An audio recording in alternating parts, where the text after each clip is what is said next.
Where are the low value men?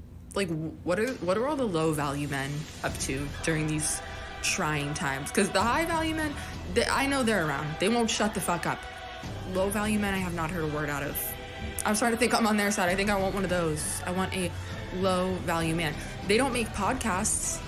I haven't seen one low value man make a podcast.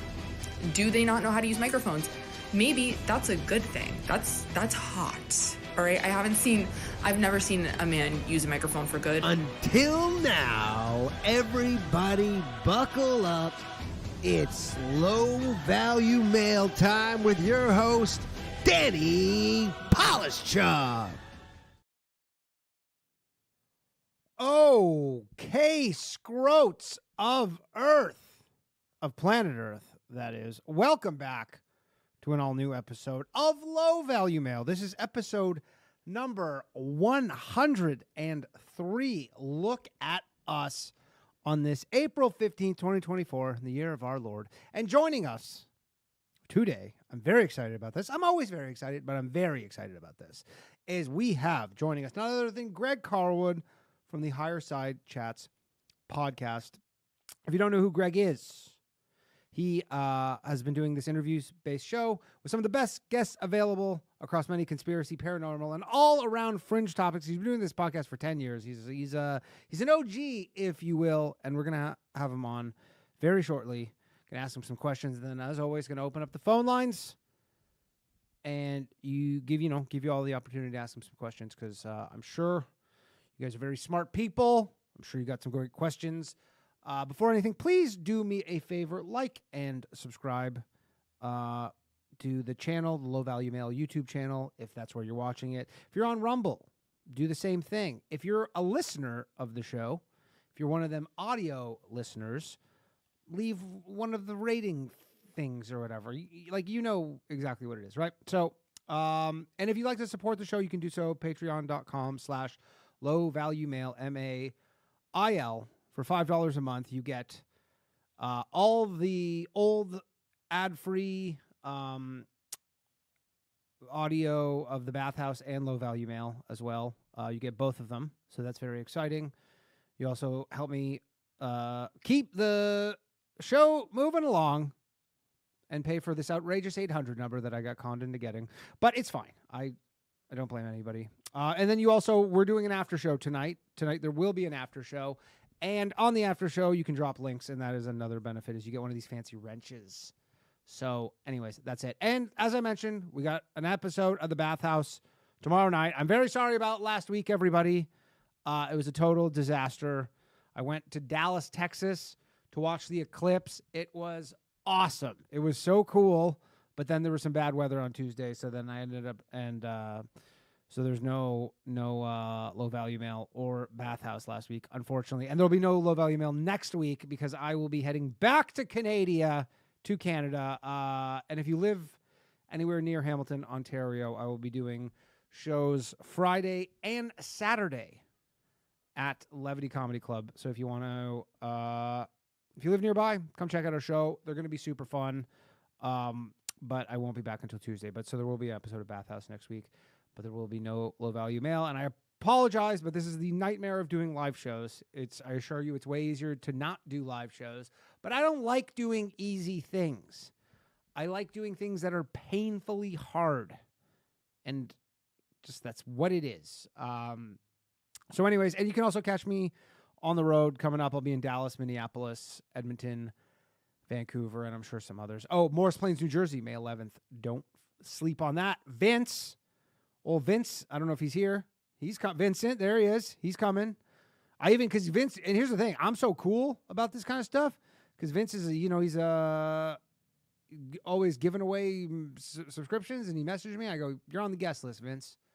That's how it goes. So, anyways, without further ado, let us bring on the guest of the hour. I guess it'd be more like 2 hours. Oh, shit. Are you there? I'm here, Danny. Greg. Hey, thanks for having me. Welcome to Low Value Mail. Yes, happy to keep the value low. Thank you. It's low the whole time. It's sometimes it'll get a little high value. Someone smart will come on, but then I balance it out. I'll keep it, I'll bring it down. And then obviously the chat and all that stuff, we'll do that too. So, but thanks for joining me. This is, I'm pumped about this. I've been listening to a lot of your podcast. You got a great podcast. You've been doing this thing forever, right? This is, yeah. You were like one of the first kind of, probably in this space of like the paranormal conspiracy stuff. I imagine you're probably like one of the OGs, right? Yeah, there really wasn't a whole lot at the time. And in 2012, when I started it, I felt like I was late to the game. Little did I know how much more room there was in the podcasting world. But I used to say I was a less Christian Coast to Coast hosted by a more mellow Alex Jones, because those were the two big shows. I guess they still are, if you were into this like in a pre-internet world. But yeah, there really wasn't a whole lot. Yeah, like I was always into that was kind of what I was always into, was Coast to Coast. That was like the kind of big one for me. Although now everybody I don't listen to it anymore because I don't have a car because I live in New York City. But everyone complains about it nonstop. Like the show now I don't think anybody likes it anymore because all they do is just like sell shit.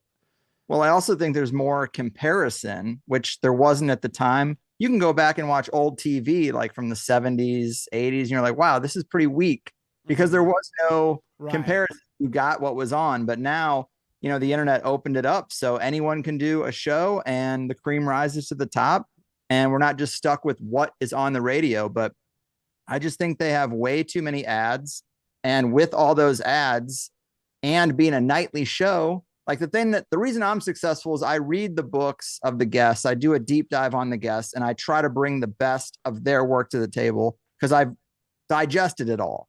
With 5 shows a week, you can't do that. Yeah. So George Norrie is just like, so tell me about your book. What do you think about the aliens? Oh, we're going to cut for break and then come back. Okay, tell me about what you were going to say about the aliens. You can't get deep. Yeah. So I like to do a 2-hour show, no interruptions, no sponsors. And let's just go crazy, Nice. Well, cool. Yeah. I mean, someone said rest in peace, Art Bell, but yeah, he was fair enough. He was definitely the high watermark for that show. Cheers to that. Yeah, absolutely. So your show, you're all over. Like you cover so many different topics. Like it's pretty insane. So maybe I want to lead off with this, and again, we'll open the phone lines in a little bit so people, if they have questions, can ask you. But like, what are the things right now? Because you seem to be like very much on like the bleeding edge of this stuff. So like, what are kind of the things that you think maybe people will be talking about coming up, but aren't now? Well, obviously the Diddy thing, everyone is talking about that. Yeah. Stuff that's coming up. It's hard to say because like there's been farmer protests in like every country in Europe. That should be a big deal. Our media doesn't cover it. Iran just obviously struck back at Israel and then gave their red line, which is a little scary. I think what they did was about as tame as could be, as moderate a response as possible, perhaps. But when they said, hey, if any other shit goes down, like it's on, well, you just kind of set it up, didn't you? Like you now have to back up what you say. And it seems like the West and Israel wants World War III. So you just told them how to get it. And I wouldn't be surprised if in a week we're in it. I mean, things do take a while to roll out. But if you want to talk about what the next thing people will be talking about, it's probably the giant war that the whole world will be stuck and sucked in. I mean, hopefully that's not something that's going to be happening. But yeah, it seems like that's where we're definitely moving towards with that. Well, I listened to this guy the other day, name escapes me, but he drew the parallel between inflation and war. And obviously we know that every time the economy needs a boost, it is largely a war that we get into to do that. And he brought it back to the gold standard and was basically like, look, you realize ever since we got off that gold standard, we've basically been in perpetual war. At least the military industrial complex has been active. Let's just say that at all times pretty much since then, because they used to have to either raise taxes or they used to have to sell war bonds to people. So basically, like, you could donate your money to the cause of the war. There's old Donald Duck cartoons about selling war bonds. It's kind of crazy. But if all of our taxes went up by 10%, we'd all be at the Capitol being like, no, we're not doing this. Like, shut it down. We don't care. But if they can just print the money because they took us off the gold standard, they do whatever they want.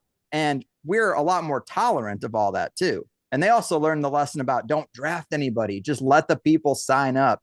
I mean, the military in a lot of ways is like welfare for troubled boys. I mean, all the guys I know who went in the military, they did it because they didn't feel like they could go to college, or it was court ordered almost. Yeah. It's like, I don't know a lot of people who went in just for blind patriotism. I know people who went in because they were lost in life. They didn't feel like they had many options.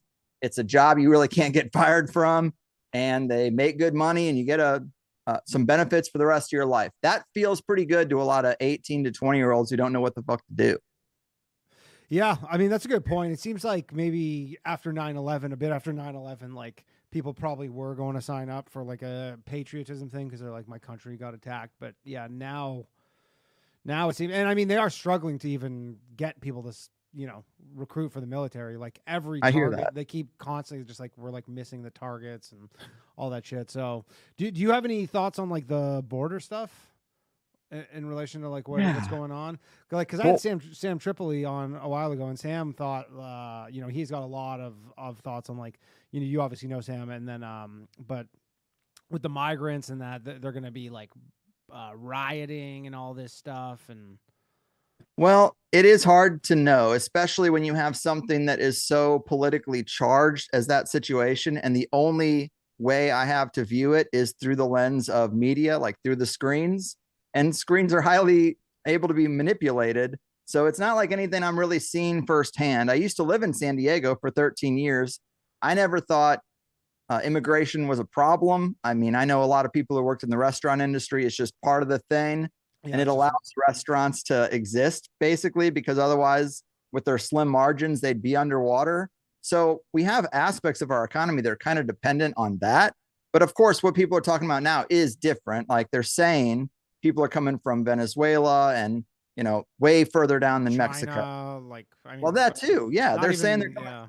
Exactly. They're saying they're coming from everywhere.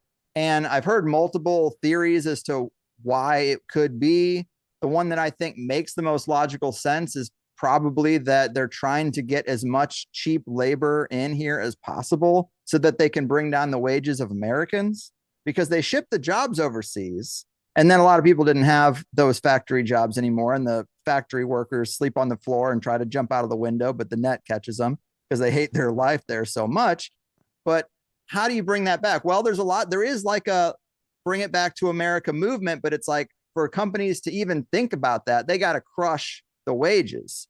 So you bring in a bunch of people that will work for nothing, and you give them maybe better positions, or now they're, slaughterhouses are hiring these people. And like, there's a lot of various sectors, but I think that if you bring down the wages enough, maybe that means something. I mean, I heard an analysis that was like, there's inflation for salaries, and there's wage inflation, and then there's like product inflation, and they're actually different.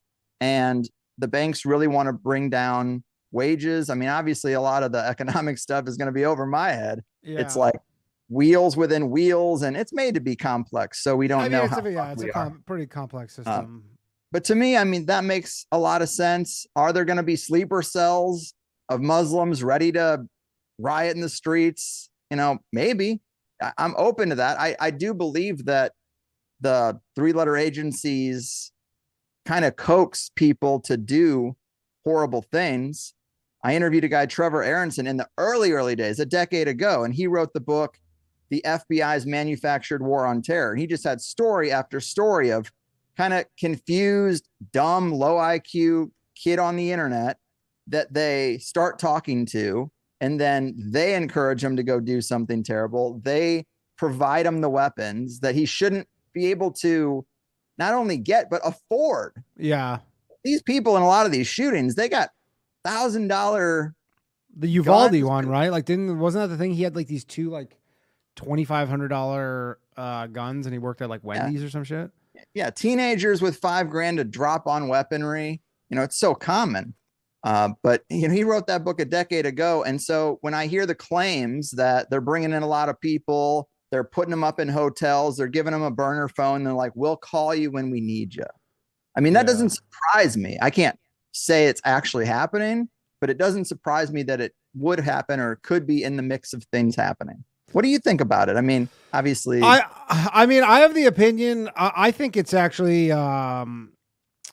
I think a lot of it has to do with the birth rate, because I think the economy is like the entire economy is, and I've said this before, but the entire premise of the way the economy works especially with the Federal Reserve, is that it has to grow. It can never contract. Like contraction's not an option. Like the population cannot go down. They cannot, because if the population goes down, then there's like vacant homes and like it just consumer spending, like everything. It throws a massive wrench into the whole system. Like it's not literally a Ponzi scheme, but it is essentially like you have to have more people, and that's the premise of the whole system, is that we'll always have more people coming in. There'll always be more people than there were last year, and that way, like the balloon can just keep inflating, just like keep essentially. And I think because birth rates are so low relative to what they've been historically, they're just like, look, we'll take whoever. Like, we don't care. Yeah. You know what I mean? think that's in the mix too. I could see all three things being true. I could see these cabals getting in the boardroom and they're like, look, let's just bring them all in, and they'll spend their last dollar on all of our products. We'll keep that up. We'll subsidize all that. And at the same time, they'll probably work for cheap. Yeah. And that helps too.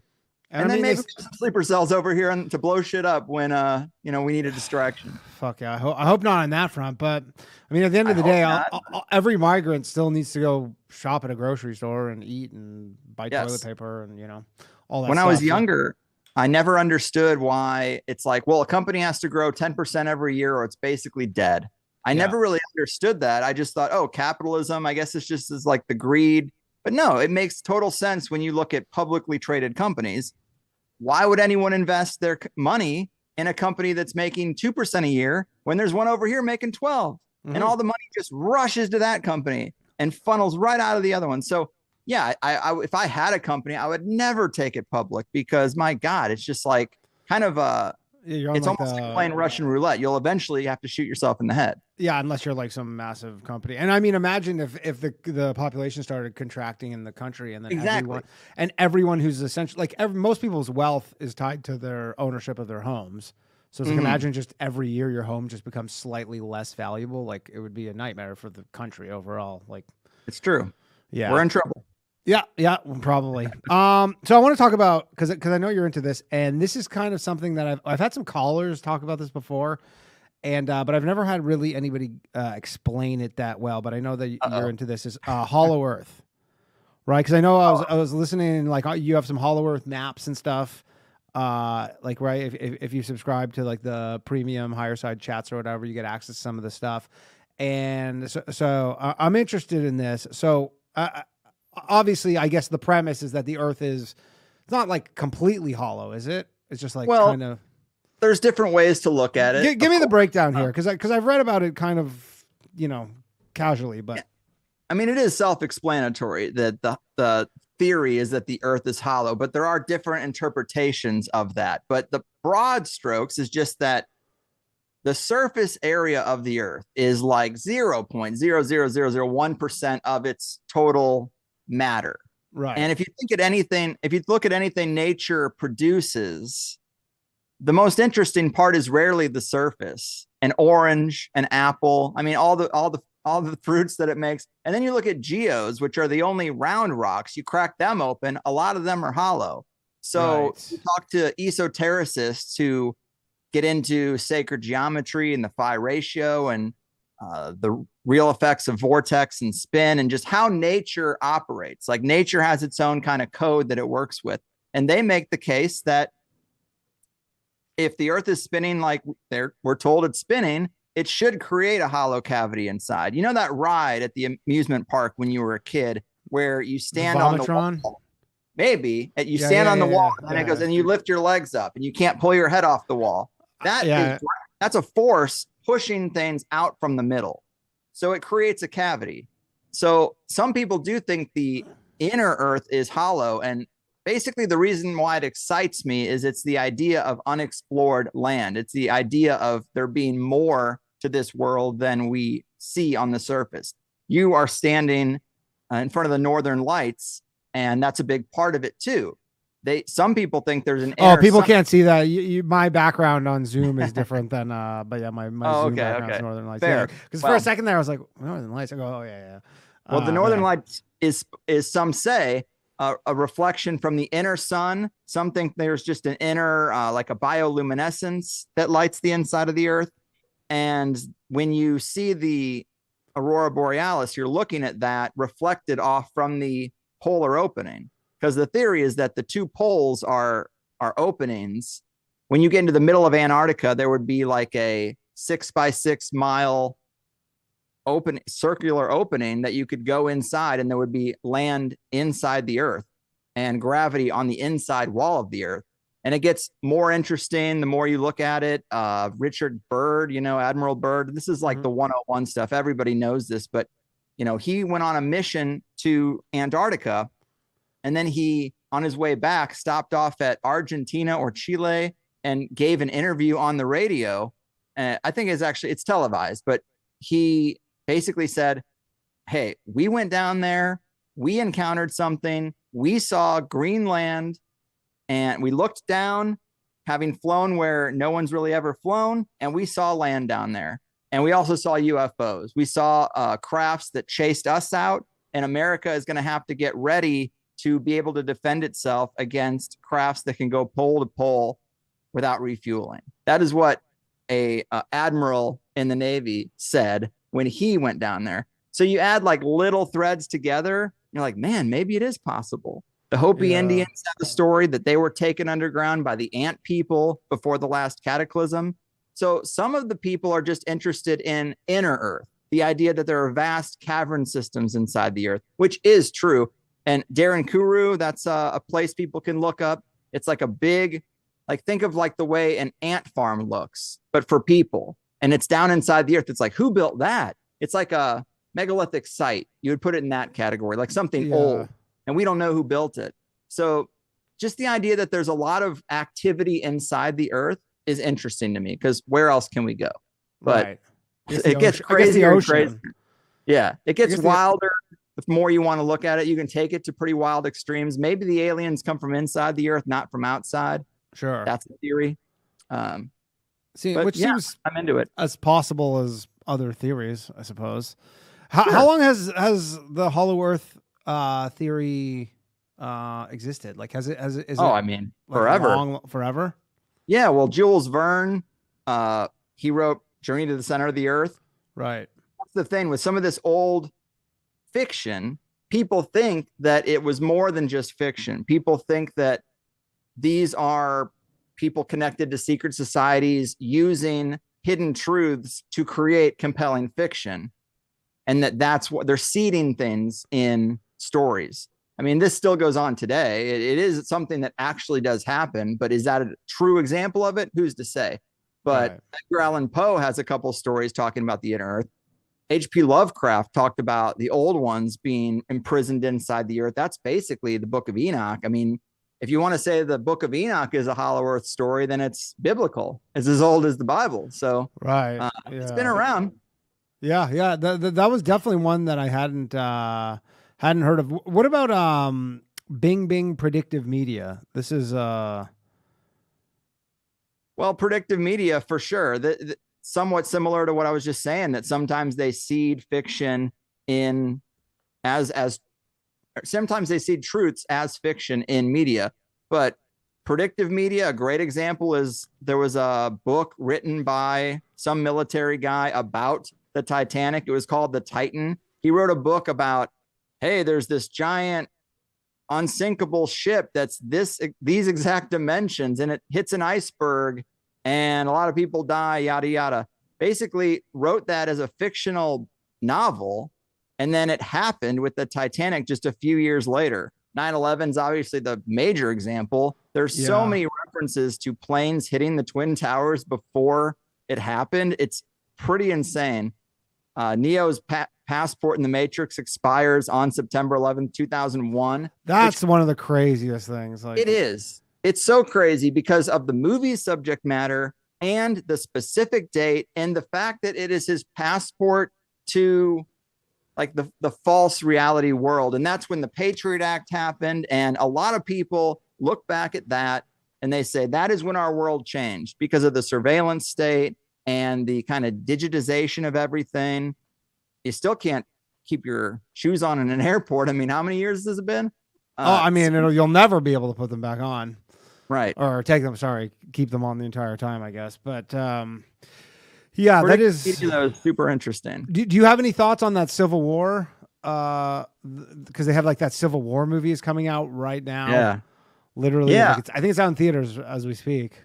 I do not love a lot of A24 content. I'm not like a big horror guy, but this one does look interesting. I've heard from people who have seen it or early reviews that it's really not what you probably want it to be. It's not what I probably want it to be. It's more just a critique on wartime journalism that they don't really get into. They try to keep it apolitical and they don't really ever explain why we're in a civil war. They just let you kind of like assume you're already in it. So it's not like building up to it. So those kind of things, it's like, it's probably a smart move because like, let people leave that to the imagination. Right.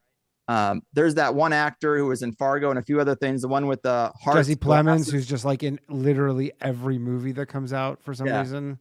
I love that scene that he's in. It's just aesthetically, it looks sick. To ask people with a gun, what kind of American are you? Like you could totally see that being possible. Like you get caught by somebody who's militant in a Civil War type environment and you're like, I'm an American. And he's like, well, hold on here. You know, what side are you on? Yeah. And you don't know what side he's on. So you're like, oh, fuck, how do I answer this question? That is great. And I love that that's in the trailer, but I heard that he's only in the movie for that scene, which is really sad. Yeah. It's really sad. That's the movie I want, you know, but apparently it's a little bit of a bait and switch and it's more about military journalism. I think it's weird that California and Texas are one of the factions together in the film. Just because that would not happen. Yeah. So I don't know. It's interesting. I will probably watch it because I'm a junkie for media and I got a lot of time. Yeah. But you're not thinking that there's anything kind of, although I guess you don't know, right? Is that kind of the element with the predictive media stuff is you just, you know, sometimes they're bang on, sometimes they're not. Like what element is it of them is, I guess manufacture and what is it sometimes? Because it seems like the Matrix thing seems just too far-fetched to just been like, oh, they just you know, there's also another one is in the second Batman movie. They circle Sandy Hook on a map and is like, this is where we're gonna hit, and that was before the Sandy Hook thing. There's so many weird things, and you know, these are just facts. They exist. Now you can try to explain them or try to find a way that makes sense to you that this is the reality. Sure. But you mentioned that my show is really broad, and it's because it starts with conspiracy and then you start to go on these other tangents like, what is consciousness? Are our thoughts real? Do they do this so that the collective manifests a reality that they want to happen? You know, so you start to have to talk to scientists about consciousness and see like, is this possible? Like, how do they weaponize the mechanisms of the world against us? And so if you are in the camp that believes that thoughts do create reality and that the thoughts of the masses can actually alter the course of history, the fact that all the media is fear-based and stress-inducing, it's like kind of contributes to that worldview to me, because that seems to be the state of mind they want us in. And does it push us in that direction? It's hard to say. The other theory is the karma theory, you know, that one, which is that the elite know about God and karma and the real natural laws of the universe, and they can't do things to us that they don't tell us about. So they have to telegraph their moves. They have to tell us. And if we don't stop them, then they're karmically free. I don't buy into that. I don't like that theory. The reason I don't like it is because who's to say you told us enough? You know, it's pretty high stakes. Yeah. It's pretty high stakes with your eternal karmic load that I don't know if you seeded something in the Grammys. Is that enough? Like, who's the arbiter of like, well, you're karmically free because you wrote the book, The Titan, and then you sank the Titanic. Well, who read the book? You know, it gets weird when you're trying to find the degree to which we've been told about certain events like 9/11. I think it's more about getting us to accept a certain thing. Like, you've seen all these subconscious images about 9/11, and then when it happens, yeah, you're shocked, but in the subconscious, it's almost been like seated in there in the collective conscious already. Yeah. What's one idea. The other is that just big events create a ripple and artists pick up on it. You know, artists get inspired by the muse. Maybe this artist is just inspired by this idea of a plane hitting the Twin Towers because somewhere in the Akashic record, it's this thought that actually has a lot of attention behind it because it happened. Right. Okay, we're gonna take a call. Phone lines are open, everybody. 1-888-949-2969.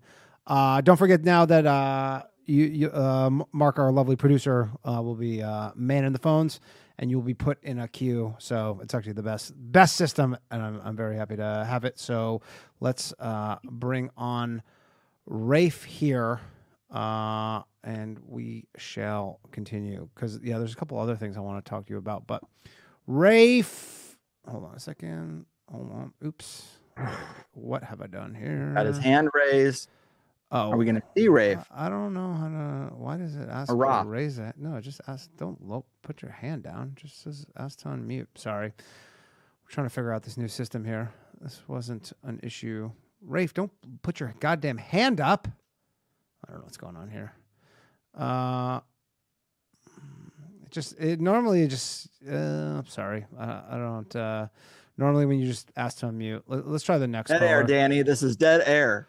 This is dead air. Hey man, this is the beauty of a live show. Is that sometimes ambitious of you? It's ambitious of you to even undertake such a crazy. There we go. We figured it out. Rafe, why'd you put your goddamn hand up, man? Making me look like an asshole. Rafe. How you doing, buddy? Yeah, so you talked a little bit about flat Earth and like Globo, like Hollow Earth and everything like that. Mostly Hollow Earth. Do you know who Nathan Thompson is? Name does not ring a bell. He was the guy that was bouncing the weighted balls on the sledgehammer in the Flat Earth documentary. Oh, is this the situation? Is this the situation where they say they proved the round Earth in the Flat Earth documentary? No, I think that was when they were. Wasn't that when they were doing like Netflix documentary? Okay. So I was like personal friends with him, and then he kind of dipped off the edge, and I'm conspiracist. I get it, but he went, like he was making pamphlets and like making money off of this shit. It was hilarious to witness. But like you don't think any of this has the flat Earth or hollow sphere has anything to do with like governments telling us that's what we should think? Well, a lot of people think the flat Earth is a psyop, that they use it to get people worked up about it and get them to adopt it so that they can say to the mainstream people like, oh, these right-wing flat earthers, conspiracy theorists, if you use it as a pejorative like anti-vaxxer, and it's like, well, actually, it's a lot more nuanced than that, than just a label anti-vaxxer. Like if you want to get into the details of it. Same with flat Earth. Like there's people who are into the flat Earth are also into every other conspiracy before you get there. And you can kind of dismiss it all with the term flat earther. And so, yeah, I think that is a bit of a psyop. I'm kind of in that camp. But I definitely don't think that Hollow Earth is ever something that the government has tried to tell us. You could say that they're seeding a false psyop story in the alternative media, sure. But seismic waves, when they go through the Earth, they stop in the middle. So that suggests there is a cavity there. Can it be inhabited? Who knows? But there's a lot of reasons I like that idea. I don't know. I'll probably never know. The furthest we've ever drilled into the Earth is 8 miles, which was done by Russia. And then they, the drill broke and they couldn't go any further. So I don't believe anyone really knows.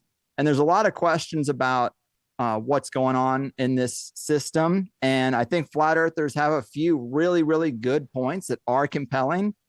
One thing I like about flat earthers, they know more about the round earth model than almost anybody.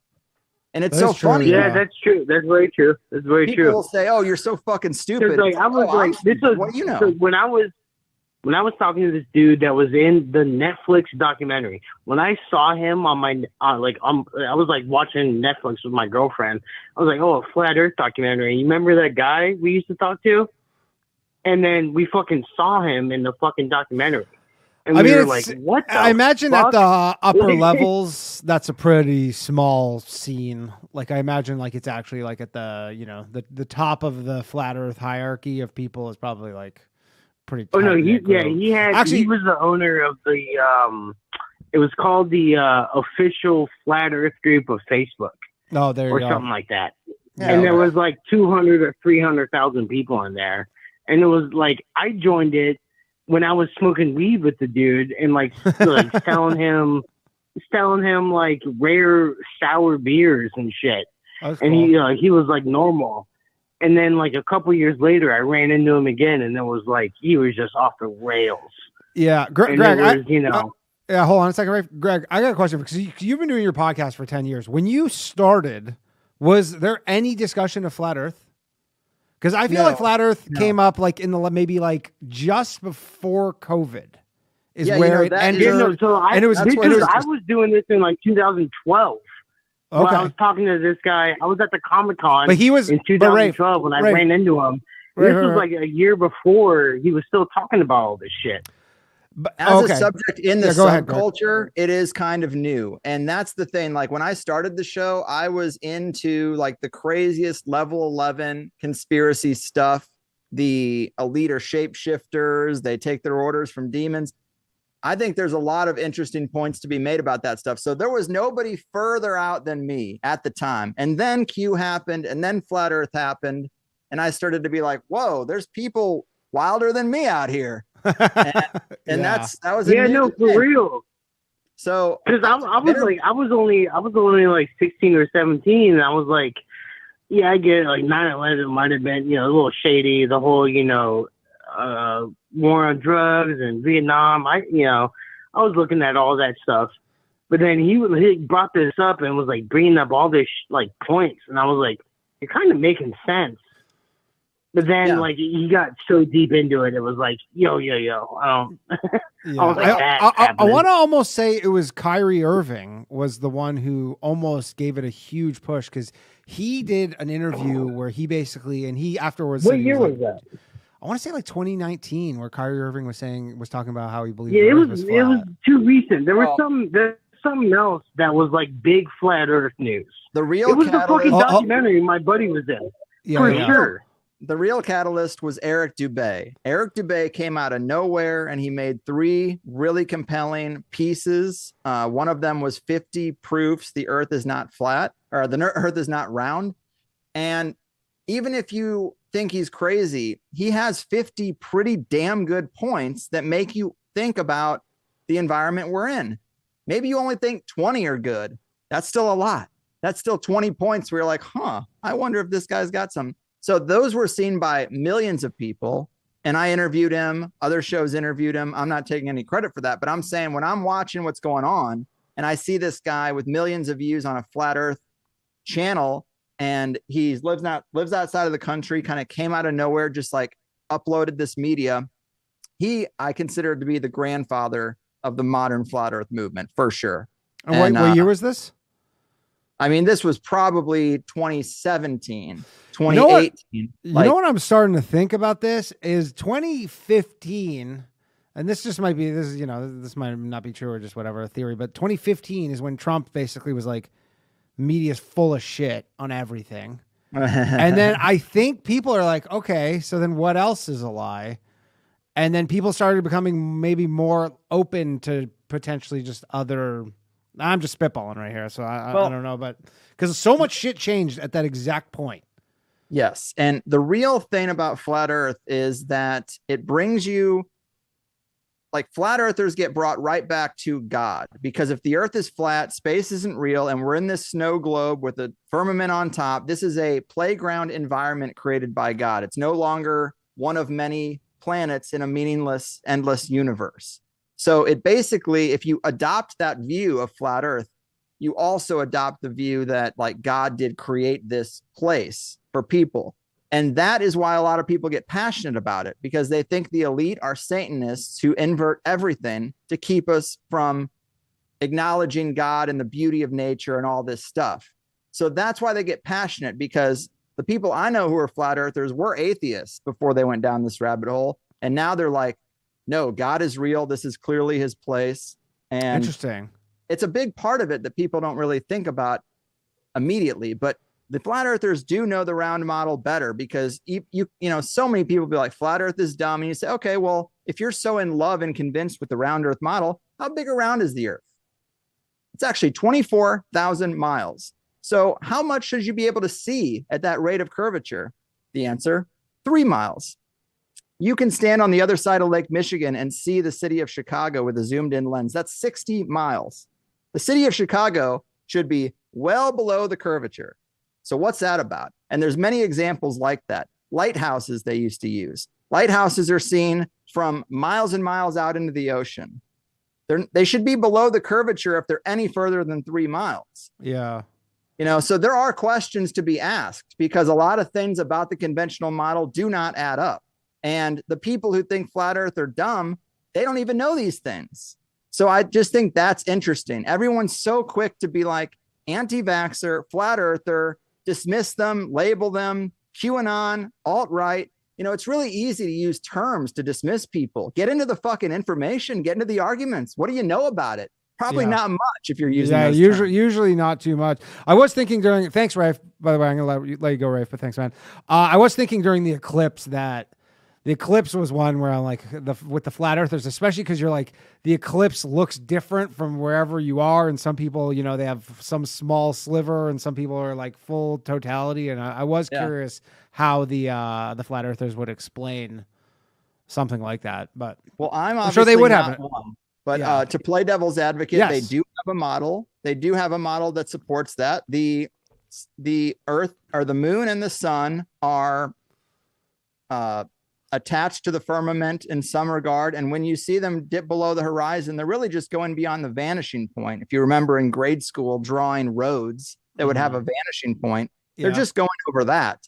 And there's a lot of examples where people can, you know, this is another ship example, but you see a ship go over the horizon and you think it's gone. Well, then you zoom in and there it is. So there's no curvature there. So that's odd. But I'm with you that when I talk to my flat earth friends, I'm like, you know, I can't get there, because I'm like, what the hell are the sun and the moon? Right. And they're like, if this is a constructed environment, then they are what they are. You don't need to explain them in some universal way like Neil deGrasse Tyson, because God can create an environment that's like a snow globe that has a sun and moon, and they're just aspects of it. They're the heavenly bodies. Right. Yeah. That's not a great argument. No, I'm just saying that's not a great argument. And I'm sure flat earthers are, you know, yelling at their computer screens because they have a better one. But again, I can only kind of halfway do it because I'm not passionate about that. Right. Actually got a question. Have you ever had Robert Sepper on your show? You know who that is? I've asked him to be on my show. Apparently he doesn't do interviews. Yeah, I've been trying. I had a super chat. This is from Fran, and he's asking me when I'm going to have him on the show, because he's the only guy who I subscribe to on Twitter. And I subscribe to him only because I like his shit, but I subscribe to him only because he's like, I'll respond to DMs if you subscribe to me. And then I was like, you come on my show. I believe he is a hollow earther. I believe some of his work goes into hollow earth, which is why I've really wanted to do it. He's big on the Nephilim, I believe. People have tried to get it. They're like, the Higherside Chats is the perfect show for you, dude. He's going to research your work. He's going to know what he's talking about. He's going to set you up well. And you're going to take complex material and synthesize it down into an 2-hour show. And it's going to be great. And he just won't do it. And I was like, hey, man, it's even pre-recorded. So I have an editor who takes out the ums and the ahs and the pauses and the times where someone's like, let me get a reference real quick. I said, sure, we'll cut it out. You know, the best shows and movies are edited. Why shouldn't the best podcast be too? For sure. So I could not set him up. It could not be a more favorable environment. Yeah, and he won't do it. All right, let's take another call. One moment, please. Well, good luck to you. Yeah, thank you. We got Jamie. By the way, if you're a caller, just press *6 when I ask to unmute you, and that will bring you onto the show. All right, Jamie, you should be on. How's it going? Yo, how's it going, Scroats? Very good, very good. What's up, man? Not a lot. Just calling in. Hey, Greg, how you doing, man? Hope settling in Florida is going well. Yeah, I met you last year back at Shasta with the Grimerica cats and all. Oh, that was a great time. I was just calling in to see if you have familiarized yourself with the Pennyroyal crew and all the weird shit that's going on out in Kentucky. Well, I did have Nathan Isaac on the podcast. It has been a while, but funny enough, we were literally just talking a couple weeks ago about doing another one because season 3 of their show, he said it was going to be out in March, but I haven't seen it drop yet. But we are talking about. I haven't seen shit. Yeah. What is this? The Pennyroyal? It's an area of. Is it Kentucky? Yeah, it's Kentucky. Yeah, it's an area, and weird shit happens all the time. And our man here can probably explain it better than me, but they do a podcast called Pennyroyal that's done in seasons that goes over various arcs of strangeness in that area. Huh. Jamie, you want to talk about it? Not only do they go over the weird anomalies occurring within the Pennyroyal, they go into some of the deeper conspiracy behind the construction of, say, the interstate highway system and the Masonic ties to that. They go into decentralized digital currency and who Satoshi Nakamoto could be. They go into, like, the Mammoth Cave system is the biggest influencing aspect to the podcast, I'd say. But overall, it ties back to Hellier and like the little goblins that were coming out of the caves over there. The Hopkinsville. The closest I could sum it up. Yeah, exactly. Closest I could tie it up is basically kind of like Skinwalker Ranch, kind of like the Ewing Basin area in Utah, and like the high strangeness and anomalies out west. It's kind of the equivalent on the Appalachian side. So with that being said, I was curious if you have familiarized yourself or heard of the Appalachian Intelligence podcast. It's a couple of cats out in West Virginia. I believe they were on Tinfoil Hat. Actually. Yeah. Okay, so I found it through Mark, and then I got real sucked in because I'm actually in the process of trying to get out of Oregon and make my way east to West Virginia, actually. So cool. Ironically enough, there's little stronghold out there already. So the Appalachian. Well, I'm not caught up, but I will say the Appalachian region does not get nearly the attention of like the Pacific Southwest or Roswell. This is where all the nuke testing went down, and Skinwalker Ranch. That the desert area of this country gets a ton of attention for its paranormal activity and high strangeness, but the Kansas City shuffle is everybody's looking over here and the real action's over there. And I do think there's a lot of action in Appalachia. I mean, it's just a huge, huge area, and it's very rural. And there's weird things like the Kentucky meat shower, a well-documented case. What is that? Meat just fell from the sky. Yeah, man.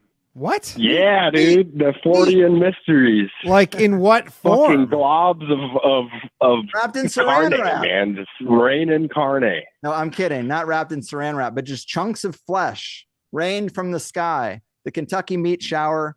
It's out there. You can learn about it. What? All right. Well, we're gonna check that out on the after show for sure. The Hopkinsville goblins. These goblins came out of a cave. See, that's the inner earth shit I'm interested in. It's all about caves and the fact that there could be beings in there. And Mammoth Cave, one of the biggest cave systems. You're up there near Ape Cave. You ever been in there? Yes, sir. First time in was my fucking 5th grade field trip. Went back and did mushrooms in there, and that was a fucking mushrooms when you were in 5th grade. No, I said I went back. I went back. Gotcha. Yeah, but it's called Ape Cave because the original excavators, miners, I mean, it's a lava tube. So like it's created by lava, but it creates a cavity and big tunnel. And then the first people apparently in there saw a family of Bigfoot up on the ridge that scurried away. And now it's called Ape Cave in the Pacific Northwest. And I walked it, it's pretty crazy. I mean, now it's like a tourist thing. So I think the apes have retreated to deeper caverns, but that's why it has its name. People don't even think that shit's real, but Ape Cave is on a map. Yeah. Huh. I mean, so is Devil's Den. You don't have to believe in the devil, I guess. Well, I mean, the thing about the region I'm in out here is nobody's really even looking at like Southern Oregon above Shasta, because there's a huge magnetic and gravitational anomaly in Southern Oregon between like Medford and fucking Grants Pass, or Medford and like, what is the anomaly specifically? Ashland. So it's called the Oregon Vortex, and supposedly gravity is heavier there. You can roll shit up a hill. You can stand a broom on its end and it'll stay vertical. If somebody's shorter than, say, I'm 6'4" and my partner is 5'8", she could stand on the one end of the room and be taller than me. And this is what, at a specific spot in Oregon?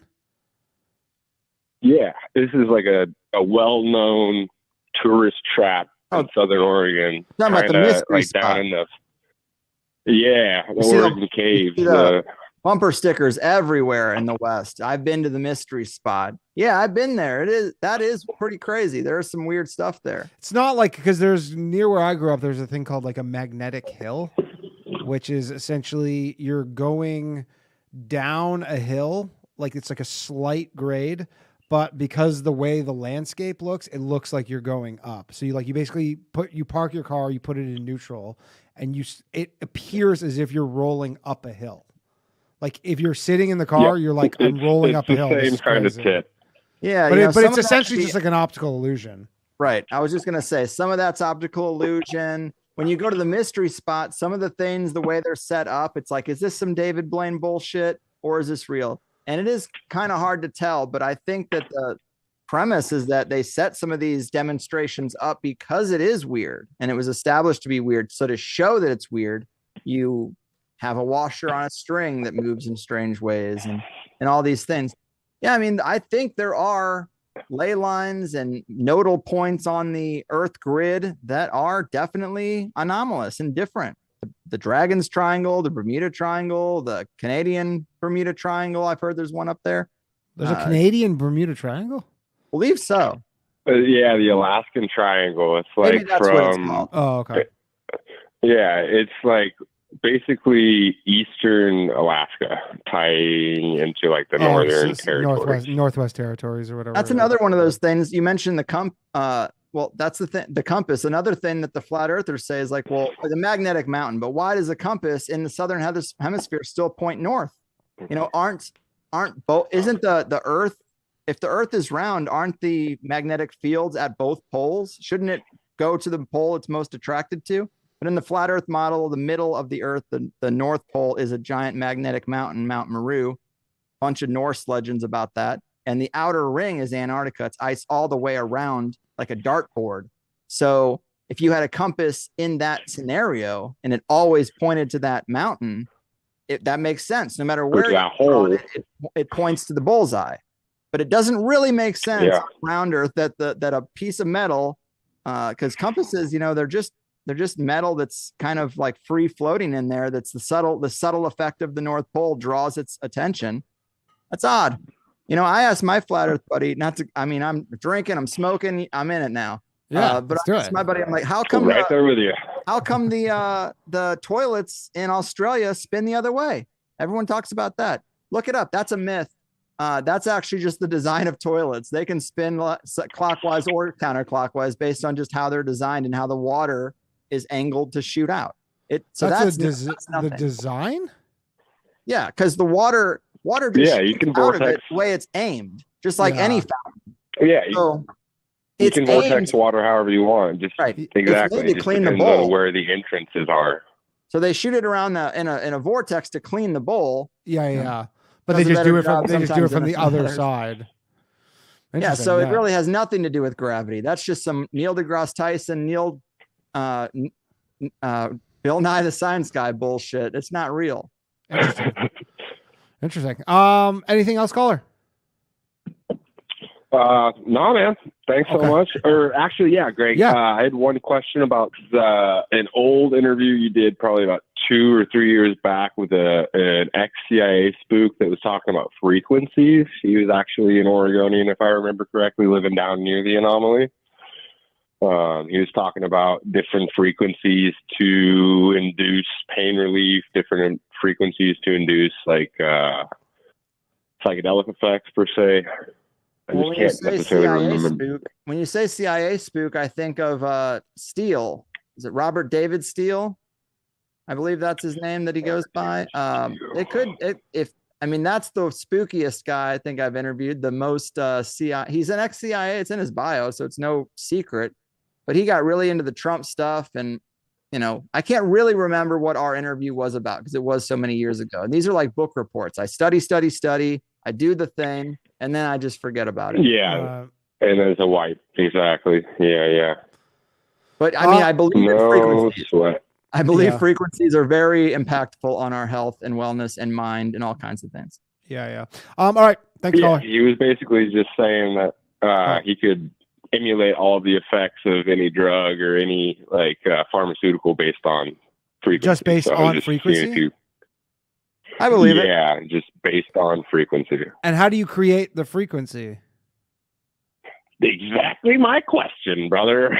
Well, there are devices that can project frequencies, just like the Rafe device, things like that. But yeah, it's like an amp coil or any kind of a frequency generator. It's basically just wrapped wire and pulse electronics. Yeah. Interesting. All right. Thanks, caller. Appreciate it, man. Do you have any thoughts on the whole, the 60 Minutes did that thing recently with the Havana Syndrome? Well, I was going to bring that up, and then I was like, just let it go. No, it seems pertinent to the whole frequency thing. Well, for sure. But that's how these things go. You're taking calls. I used to do this as a members bonus thing, and then it's like I'm on the phone for 3 hours, and I've talked to 2 people. Yeah. It's these aren't easy answers when someone asks something, and it unlocks all kinds of different avenues to go down. But Havana Syndrome, it seems like people were blasted with a frequency that made them sick. That's a crowd control technique. They have those giant things. They can make you sick to your stomach. I think they can make you feel all kinds of ways. Yeah. Can they explode a heart from a distance? Maybe. Yeah. I think they can induce a heart attack. I mean, because I know they're definitely used for crowd control, like noise, high pitched noise that, essentially is a non-lethal, but it's painful to, I guess. But this is with the Havana Syndrome thing, I guess they're saying they didn't hear anything. It's just, you just feel ill all of a sudden, right? Yeah, well, I don't think you hear anything when you're blasted with some of these frequencies. I think they probably have technologies we just aren't going to really get access to. But if you talk to some of those people who say they are gang stalked, that's something that's often written off as paranoia, schizophrenia.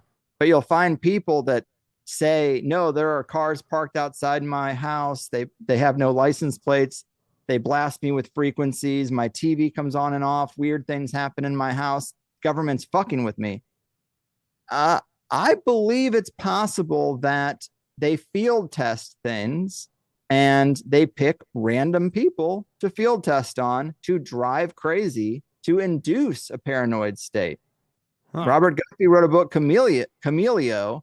He's a journalist who just happened to be friends with a guy. I shouldn't be telling this long of a story, but long story short, in San Diego, Camp Pendleton, a guy a guy stole a tank and tried to get off Camp Pendleton. This is a mainstream story that I think I remember this.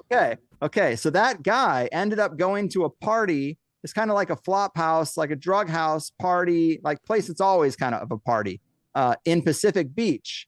And he brought some of the equipment that he stole, including a few laptops and including some night vision goggles.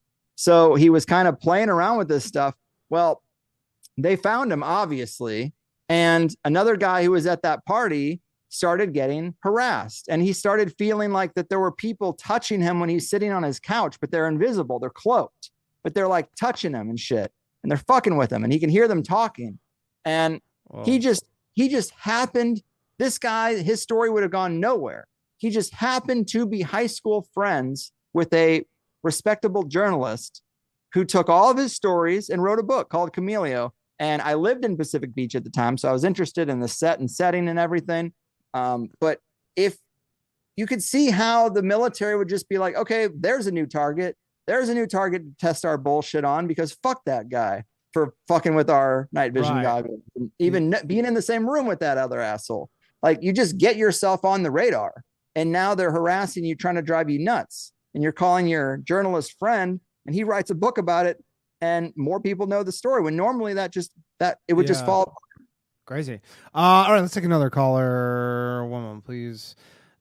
So many people have the same, it shows up as the same wireless caller thing. They all say wireless caller, so I don't know the name. We'll try to go through them faster, you think? You know, be a little more rapid fire. Don't fucking ask any long shit. Wireless caller, are you there? Yeah, what's up, guys? Yo, Derek from Texas. Derek from Texas. How's it going, man? Hey. What's up, y'all? And what's up, Greg and Danny?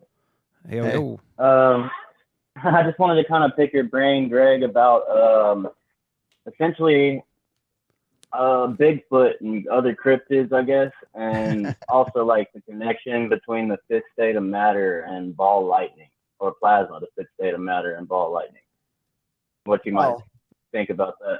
We just said quick and easy, and you're going to. It's all good. We still got another hour of the show. No, it's one of the most extreme out there areas, but yeah, a lot of people think that plasma is the origin source of a lot of the stuff people see as cryptids. And I've interviewed a few people that think that there are life forms that are not carbon based; they're plasma based, and they're multidimensional plasma based life forms that can, because they are plasma based. When you say plasma based, I mean, plasma is another state of matter. It's kind of like saying, liquid, solid, gas, plasma. Oh, okay. It's like a plasma is like Nickelodeon GAC, I think, in its consistency and its density. Okay. That's kind of what I thought, but I just was wondering if that's what was. Yeah, I mean, obviously over my fucking head again, but you're getting all the tough questions tonight. Yeah. Well, there's a lot of people who think that these plasma-based life forms are what's manipulating people in these high strangeness events. One basic interpretation is that they can change form because they are formless in this plasma type thing, plasma state. The other theory is that they can actually just project a image into a person's mind that they're having an experience with gray aliens, even though it's this plasma being. Ball lightning, people think, is also another example of the phenomenon. There's also some interesting connections to earthquakes. Some people think that right before an earthquake, it shoots these plasmas out, and that these plasmas, it's almost like a doorway to a plasma layer of reality. And then they spill in, and then whether it's a field effect or something, they can create images, and people see what's in their dreams or their nightmares, grays, angels, all sorts of things. So if there is a higher plasma-based life form in this reality that sometimes spills over, it could be responsible for what people think is Bigfoot and what people think are gray aliens. I think it's a compelling answer. At least it's like, it's a deep, new, nuanced, complex idea that is a lot better than, well, is it a monkey in the woods? Oh yeah, of course it is, for sure. So I'm attracted to the general idea. Okay. Yeah. Basically that's it. That is one thing I was gonna bring up to you too, is that, like, now I've seen that, I saw recently that Flash of Beauty, Paranormal Bigfoot documentary. It's actually pretty badass. It kind of like re-sparked my interest in Bigfoot, because it tied a lot of threads that I've been kind of weaving together for a long time now. And basically, I was just going to ask you that, is that, like, they hinted at it during the documentary, but it's like, essentially it seems like Bigfoot, and then there's also, and it seems like there is other cryptids that can do the same thing. But the reason I ask is because it seems like there's at least some others that are more malevolent in some way. Well, yeah, I would think that if there are other beings, their polarity, morally, temperamentally would be as vast as ours. Yeah. So I don't think I think it's incredibly dumb to think, oh, the Nordic race of aliens are all good. The Andromeda aliens are all bad. There's got to even be good reptilians, really, when you get into it. Oh, yeah. There should be. The good reptilians. There has to be. They don't have any power. I suppose, right? Yeah. Anything else, caller? No, not off the top of my head, but I love you guys, man. Appreciate it, man. Thank you. Yeah. All right, let's take another call. See, the reason why you got to do the Art Bell thing. I hated it doing calls because I always felt so rude, like letting someone go. Oh, I don't feel rude at all letting people go. Oh, dude, I do another call. I do another call and show tomorrow night, which is it's like a comedy podcast. It's called The Bathhouse. And we just fucking hang up on, it's part of the show is we just hang up on people like mid-sentence and shit. All right, let's take another call here. Another wireless caller. We got quite the queue here. So if you are on hold, please stay on hold. We will get to you. Caller, you are on the show. Who are we speaking with? Yo, what's going on? Oh, what's up, Chad? How you doing, buddy? Know that good, silky man. smooth voice anywhere. How you doing, Greg? Hey, I can't complain, man. OJ's dead. The recycling fraud has been revealed. I'm in a good mood. There you go. The what has been revealed? I was watching a whole bunch of. Sorry, the recycling fraud. A report came out, or they got hold of some oil and plastic industry executive emails that show that the whole idea of recycling plastic was total never scam, really right? realistic. It's like isn't it like 5% of everything you recycle actually gets at best. So they sold us this so we would accept plastic into our lives is like, oh well, it's all gonna get recycled anyway. And it never was. But it was to sell us on all this trash bullshit because it's cheap and it's made of oil, which they control. So they just put it out there, and the oil industry and the plastic industry is the one who funded all the reduce, reuse, recycle bullshit from the 80s and 90s. And it was never true. And now we're stuck in a plastic hellscape. And it was revealed recently, like in the last 48 hours, as far as I know, that they knew this the whole time. Huh. That's crazy. They never had an intention of actually recycling shit. They knew it was never going to work. Because it just goes to landfill. Like mostly just goes to landfills basically for plastic. Right? Yeah. I think glass is recycled though. I don't know. I don't know. But anyways, it was all about plastic. What's up, Chad? Nothing much, man. I heard you. I heard when you started off, I heard you talking about Hollow Earth a little bit, and I brought up this guy on the show a couple of times, but nobody seemed to know who we're talking about. But I wonder if you ever heard of David Wilcock. Yeah, I have. You have? Okay. So there's only two people in the history of me doing the show that have big names that have asked to come on, and I said no. One is David Wilcock, and the other is Roger Stone is the other one. I said, it's a little too political. I'm not going to do it. But David Wilcock, I just think he's a bit of a fraud. He's kind of a guy who gets into every single thing, whatever's trendy, and then he jumps to the next thing.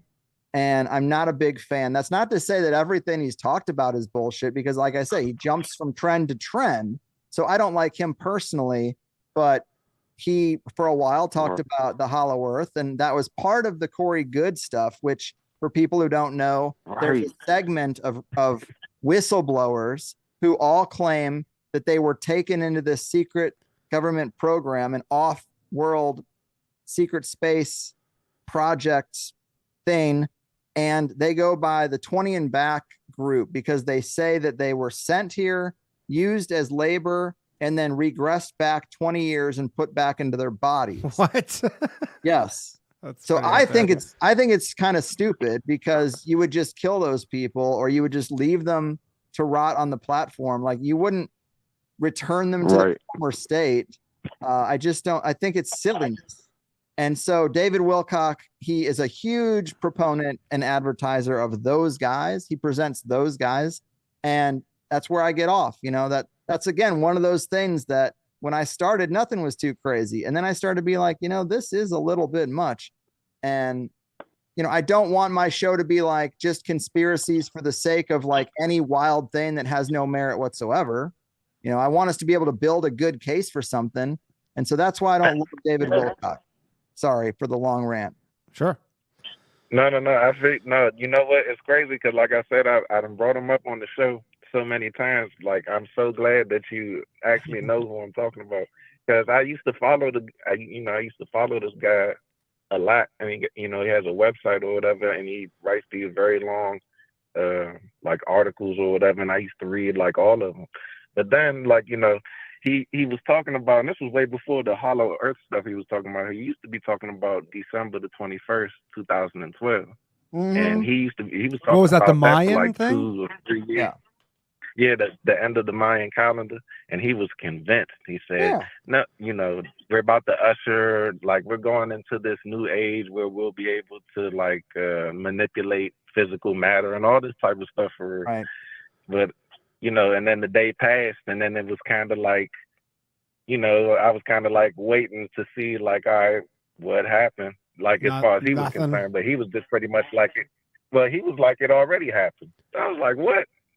I'm not able to manipulate any, So I was just pretty much disenchanted with him. But I did remember him talking about that Hollow Earth stuff because there was like an earthquake on the East Coast at one point, and like he had claimed that earthquake was a whole bunch of like a whole bunch of underground bases essentially for like these very rich people. They were cleaned out by the United States military and all this type of stuff. But yeah, it's very big on the covert battle between good and bad factions of the elite, and that when people hear a random boom, it's the underground war going on. But there's like zero evidence for any of it. Yeah, I find him to be not credible. Yeah, man. See, I just wanted to. I'm so glad you knew who that was, man. I'm surprised that you actually had talked to him and all that stuff. But that's crazy. Well, man. I talked to his people. His people he did a documentary called The Great Awakening that was all Q stuff, and they were like, watch this and then have him on.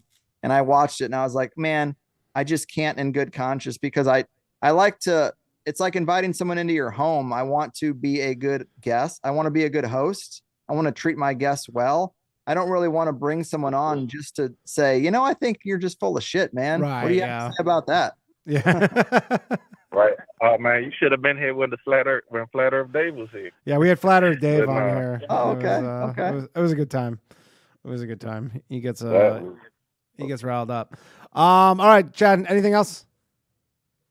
No, man, I'm enjoying the show, man. Y'all take care. Appreciate it.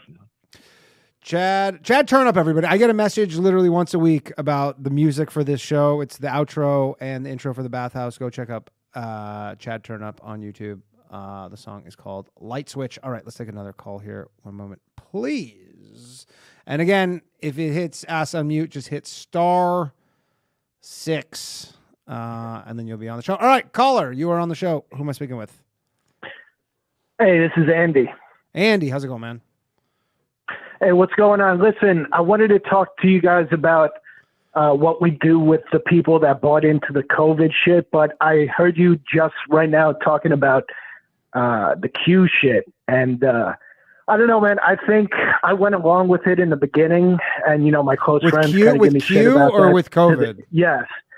Well, with Q. No, I was against COVID from the beginning, man. I actually got fired from a job for refusing to mask, refusing to divulge my medical info. I wasn't playing any fucking games with it. My man. But so about the Q stuff, what did you want to say? No, Q, I was into it in the beginning when it was like uncovering new shit. But then once it started to be like clearly obvious that it was a psyop, man, I got out. But the sad thing is, I have a lot of smart friends, man, that they're still buying into that bullshit. There's people who are really like still deep in the race. Q. Yeah. Oh, yeah. And is it like that Watkins dude? Like, is that have they Like, because I saw on HBO, they did that whole show or whatever. And they think it's that kid in like where does he live? The Philippines or something? I don't know. I don't know if that's true. I was into it. Yeah, I liked when it was like coming out with shit, and it was like, oh yeah, maybe this is real. But then, as soon as it started becoming provably false, I jumped off that bandwagon. You know. Right. I think, the idea of a savior is very attractive to people because we don't have a lot of control over our system at all. So if you can tell people that this guy got in because he's head of the white hats and he's going to change the system and all that, people are attracted to that because they want change. They just have zero power to enact any kind of change. So they're hopeful for such a thing, but it's a false hope. It's manipulation. Every single fucking election is, hey, the system's broken. This guy's going to fix it. This was just a little more extreme version of that. But it seems like your initial question was, what do we do with the pro-COVID people, with the pro-vax people, now that we know? Exactly, yes. So Definitely. I have a lot of grace for people. I'm very fortunate that I was in my mid-30s when this happened. If I was 18 or 16, I might have a shot right now. We're lucky that we happen to be in the window of time in which we're awakened to scams.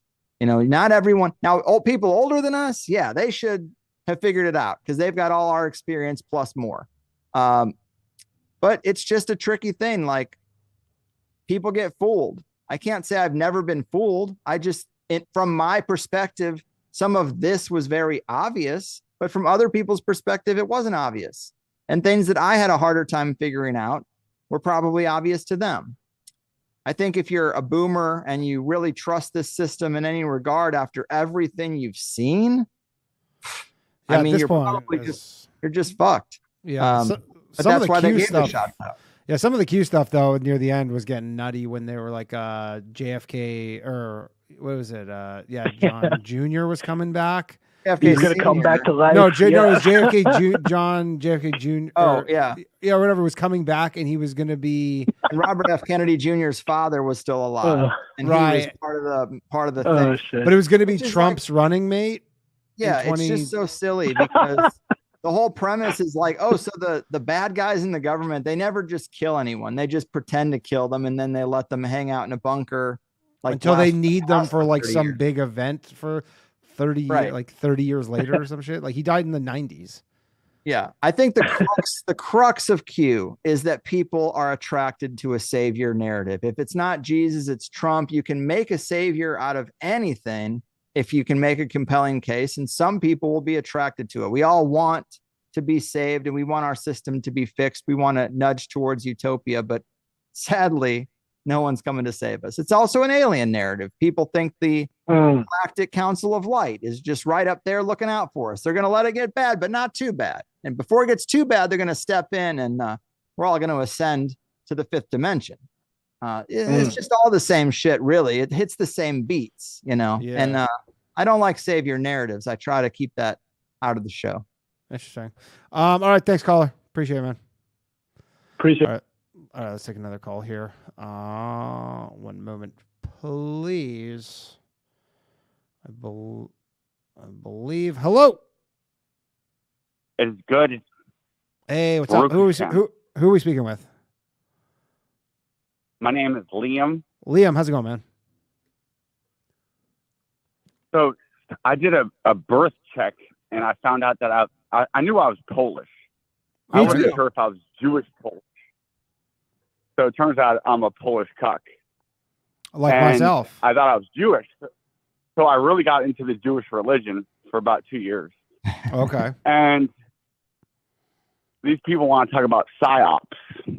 Yeah. They don't know that we as Jewish people are the masters of psychological operations.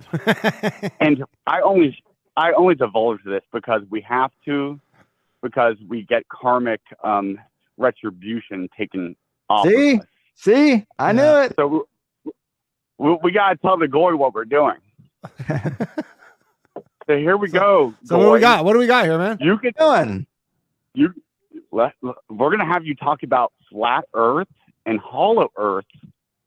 Wait, are you saying that the Jews invented flat Earth? Well, that is a biblical thing, actually. Yes, they do get that from the Bible. The Bible that we wrote, by the way. Bible that who wrote? We got them. The Bible is Jewish, right? Right, like the Old Testament is the Old for Testament, sure. and there's flat Earth in the Old Testament. They say the word firmament. Firmament, okay. The firmament. But that's a translation of a translation of a translation. And then here's what we took it a step further, Danny. Okay. We decided that the Roman Empire was too pagan, and they were too hostile to us. So what we did is we created a religion to have them turn against themselves and to smash their own statues and call them idols, to worship our God through this thing called Christianity. So we got them to worship a Jewish person as their God. And they turned around and started fighting against themselves, which is psychological operation. That's the goal of it, is to have you to actually. Are you saying that Jesus was a psyop? Was it Jesus like the? Are you getting at that Jesus was the original psyop? I only share this to relieve the punishment that will be put upon me if I don't, for karmic reasons. Right, Okay. you have to. You have to. Just like the rabbi who was in charge of the synagogue where the tunnels were found. Yeah, there is a lengthy quote from him. Now, a quote, who knows? I didn't hear it come from his mouth in video form. But I live right near there. This sounds anti-Semitic. He said that one of their agendas, because they consider the Slavic people to be one of the world stage biggest competition segments. And so their goal over several years was to carve out pieces around Russia, give these people a different identity, even though they're still Slavic people, and then have them fight each other and kill each other, which would be Ukraine and Russia. What does that have to do with the price of apples in May? I do not know, but it Compared to has to do with getting people to fight each other, which is what you brought up. So it seems like the same old playbook from the Roman era is enacted today. Yeah, I mean, a lot of those rabbis. Are you saying what I'm saying is divisive? No, I'm saying what divisive? you're saying is just the basic truth, and that you're doing it again to us. Interesting. Danny, that's how man, Jews can make some shit happen if they can make Russia go to war with the Ukraine. That's for sure. Zelensky. Y'all still mad that we killed your Jesus? Y'all still mad that we killed your Not Christ? my Jesus. Not my Jesus. Yeah, we gave there's you. There's only one country. You abandoned your ancestral heroes like Odin or fucking whatever to I'm worship Polish our too, Moses. dude. I just don't think I'm Jewish, as far as I know. I don't really care. I am, as far as I know. But... You replaced your story with our story, Moses and Jacob and Israel. Yeah. Fair. So that's the great psyop. Well, with QAnon is a similar psyop. Sit back and wait and just enjoy your popcorn as the white hats come in. It's a very similar psyop that Christianity is. Just sit back and wait. So QAnon is like a modern version of Christianity? Exactly, yes. Okay.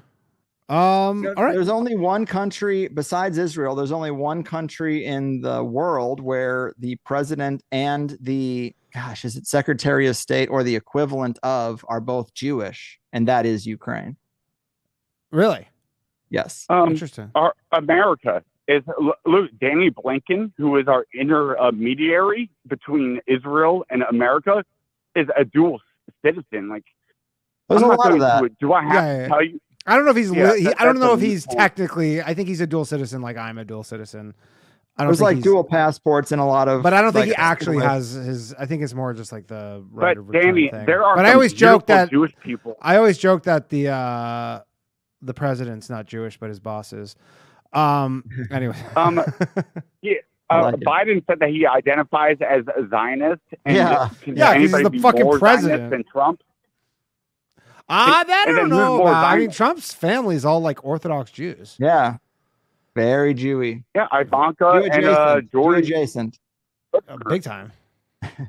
Big time. So they have to compete who's more cucked to Israel to get the presidency. Does that Yeah. show us that? I mean, that's the one thing that I disagree with a bit, and you know, whatever, maybe I'm biased, but everybody's like cucked to Israel. I'm like, I see Israel as like a literal U.S. outpost in the Middle East. You're like, that's like that's a strategic asset for the reason United why States. the Middle East hates us is because of them. Yeah. Well, right. And yeah, but it's not because of them. It's because of the actions that they're doing on behalf of America. Like I think you're kind of missing.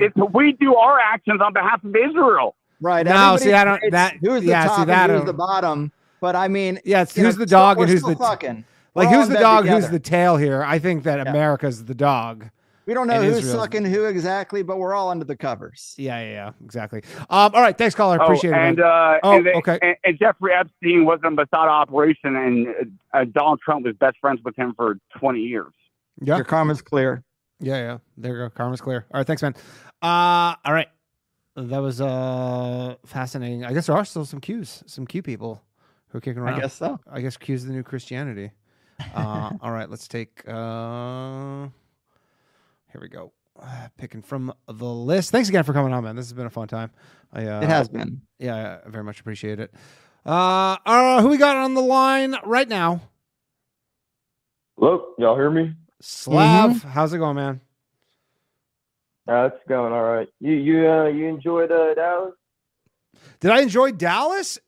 You know what? I liked it more this time around than the last time I went. Last time I wasn't that impressed with Dallas, and then this time I did. We went to the JFK site of the assassination. That is the funniest tourist attraction in all of maybe ever that I've ever been to, because literally everybody just stands around and they're just looking around and they're just like, no fucking way. Like they're all just I think at this point nobody really believes. I mean, they even say on the school book depository or whatever, there's a sign on it, and they changed it from, it used to say this is where Lee Harvey Oswald shot JFK, and now it says this is where he allegedly shot JFK. So they and that's on a bronze plaque or whatever, and then people all go behind the fence. There's this fence, and people will just go behind it, and they just stand there and they just look at the road, and the whole thing is, I don't know. I found it really funny. Did they do a tour of it where you can walk up to the window from the alleged spot? No, I don't think you can go in. It was a weekend it was a Sunday. I don't know if you're allowed to go in because it's some kind of building, but there's lots of guided tours where people are just walking around, and there'll be 10 people following some guy with a microphone and speaker, and he's just kind of. And then there was who is this? This guy, he's he was part of the Warren Commission testimony, and it's a whole scene there. He's got a table and he's got all his books, and he's selling books. I can't remember what this guy's name is, but he's one of the most famous guys. He wrote one of the biggest books on the JFK thing in the 70s. Mars? No, I'll tell you what it is right now. No, it was Comro or something. But he was part of, he testified during the Warren Commission. He was apparently he went on TV on the Geraldo show and showed the Zapruder film. Interesting. Yeah, and he was there, Right, and he right. and he had a fucking little table right near where the thing was, and yeah, he just signing books and taking photos and stuff. Right. Yeah, I mean, other than that, I just know comedians like going to Dallas, Fort Worth, because there's so many clubs you can go. Well, I'm going to do be back there. to back. The funny thing is I'm going to be there in 2 weeks. I'm going back there. So yeah. But That's cool, yeah. no, not G. Gordon Diddy. Fuck, I don't know what his name is. Robert Grodin. That's what it is. Robert Grodin. Oh, Grodin. Yeah. Yeah. There, So, just So I had two things to ask Greg. First off, Greg, I like the shirt. Oh. Yeah. Fake business. The original one with the original Enron logos. I was trying to get one of those, but I lucked out. So Didn't know this wasn't the original. What do you mean? That's not the original from Tim? No, No, that's the second version. The original version has the red, green, and blue colors like the original Enron logo. But, Okay. yeah. So I had like one original question, but you guys did bring up Havana Syndrome, and I don't know. I saw like this one video. It was like this journalist chick from Georgia, and she was showing how there was this not Georgia the state, but Georgia the country. Like she was showing how like some dumb lady, like some wife of some like U.S. embassy person was going off on like a whole diatribe about how they went through Havana Syndrome, and she was just disproving it all. And I think what it is the government is just trying to like create excuses for itself, like trying to like make its own MKUltra kind of thing for themselves to excuse their behavior. It just seems like a whole load of hogwash. Well, yeah, I agree with you. I mean, when you go down the MKUltra rabbit hole and the gang stalking rabbit hole and these sorts of things, non-lethal exotic weaponry, like Havana Syndrome seems kind of like a no-brainer to me. Like it just doesn't seem to be even all that compelling, because it's like since the 50s I've been reading documents about exotic technologies that can induce sickness and just disease, unwellness, nausea, these sorts of things. Like I'm not surprised. Like, okay, so they got caught using it once, and we call it Havana. But I mean, nobody even admits to it. That's the thing. They're just no one ever admits to anything. Exactly. And then what is it? You did mention MKUltra. Are you familiar with Jeffrey McDonald? He was like an Ivy League student, a former Green Beret, and in like 1969, like one of the Helter Skelter gangs like came in and like killed his entire family, and then he was like put on, like he was the one blamed for it, and the only way they could blame him for it, saying that like he was taking speed diet pills. Like he killed his whole family, and they just blamed it on fucking diet pills. Yeah, no. So like he was saying like these they came in and it was like these hippies, and they're saying ass is groovy, we gotta kill the ass is groovy, kill the elite, ass is groovy, kill the elite. Because did you say acid's groovy? I don't know groovy? if you ever. That rings a bell, Yeah, no, but it's not fresh in my mind, but it rings a bell. The broad strokes of what you're describing, I'm somewhat familiar with it. You just find it to be a compelling story? Yeah, I mean, the guy was Ivy League, successful, highly decorated Green Beret veteran, and then he had like wife and I think like 2 kids or something. Like literally had zero reason to like murder his whole family. But what do you think the catalyst was for him to be targeted? Was he speaking out about something? I don't know. He lived in that area. He lived in that area where the Manson murders happened. Like somewhere near that. Yeah, okay. Yeah, the Manson story is just wild. I mean, you think maybe he could have been caught up? He could have been like before the Tate murders. They might have gone. They tried it on they were testing other people. Yeah, but yeah, I mean, otherwise, but so what I called in about was about the Jews. So, okay.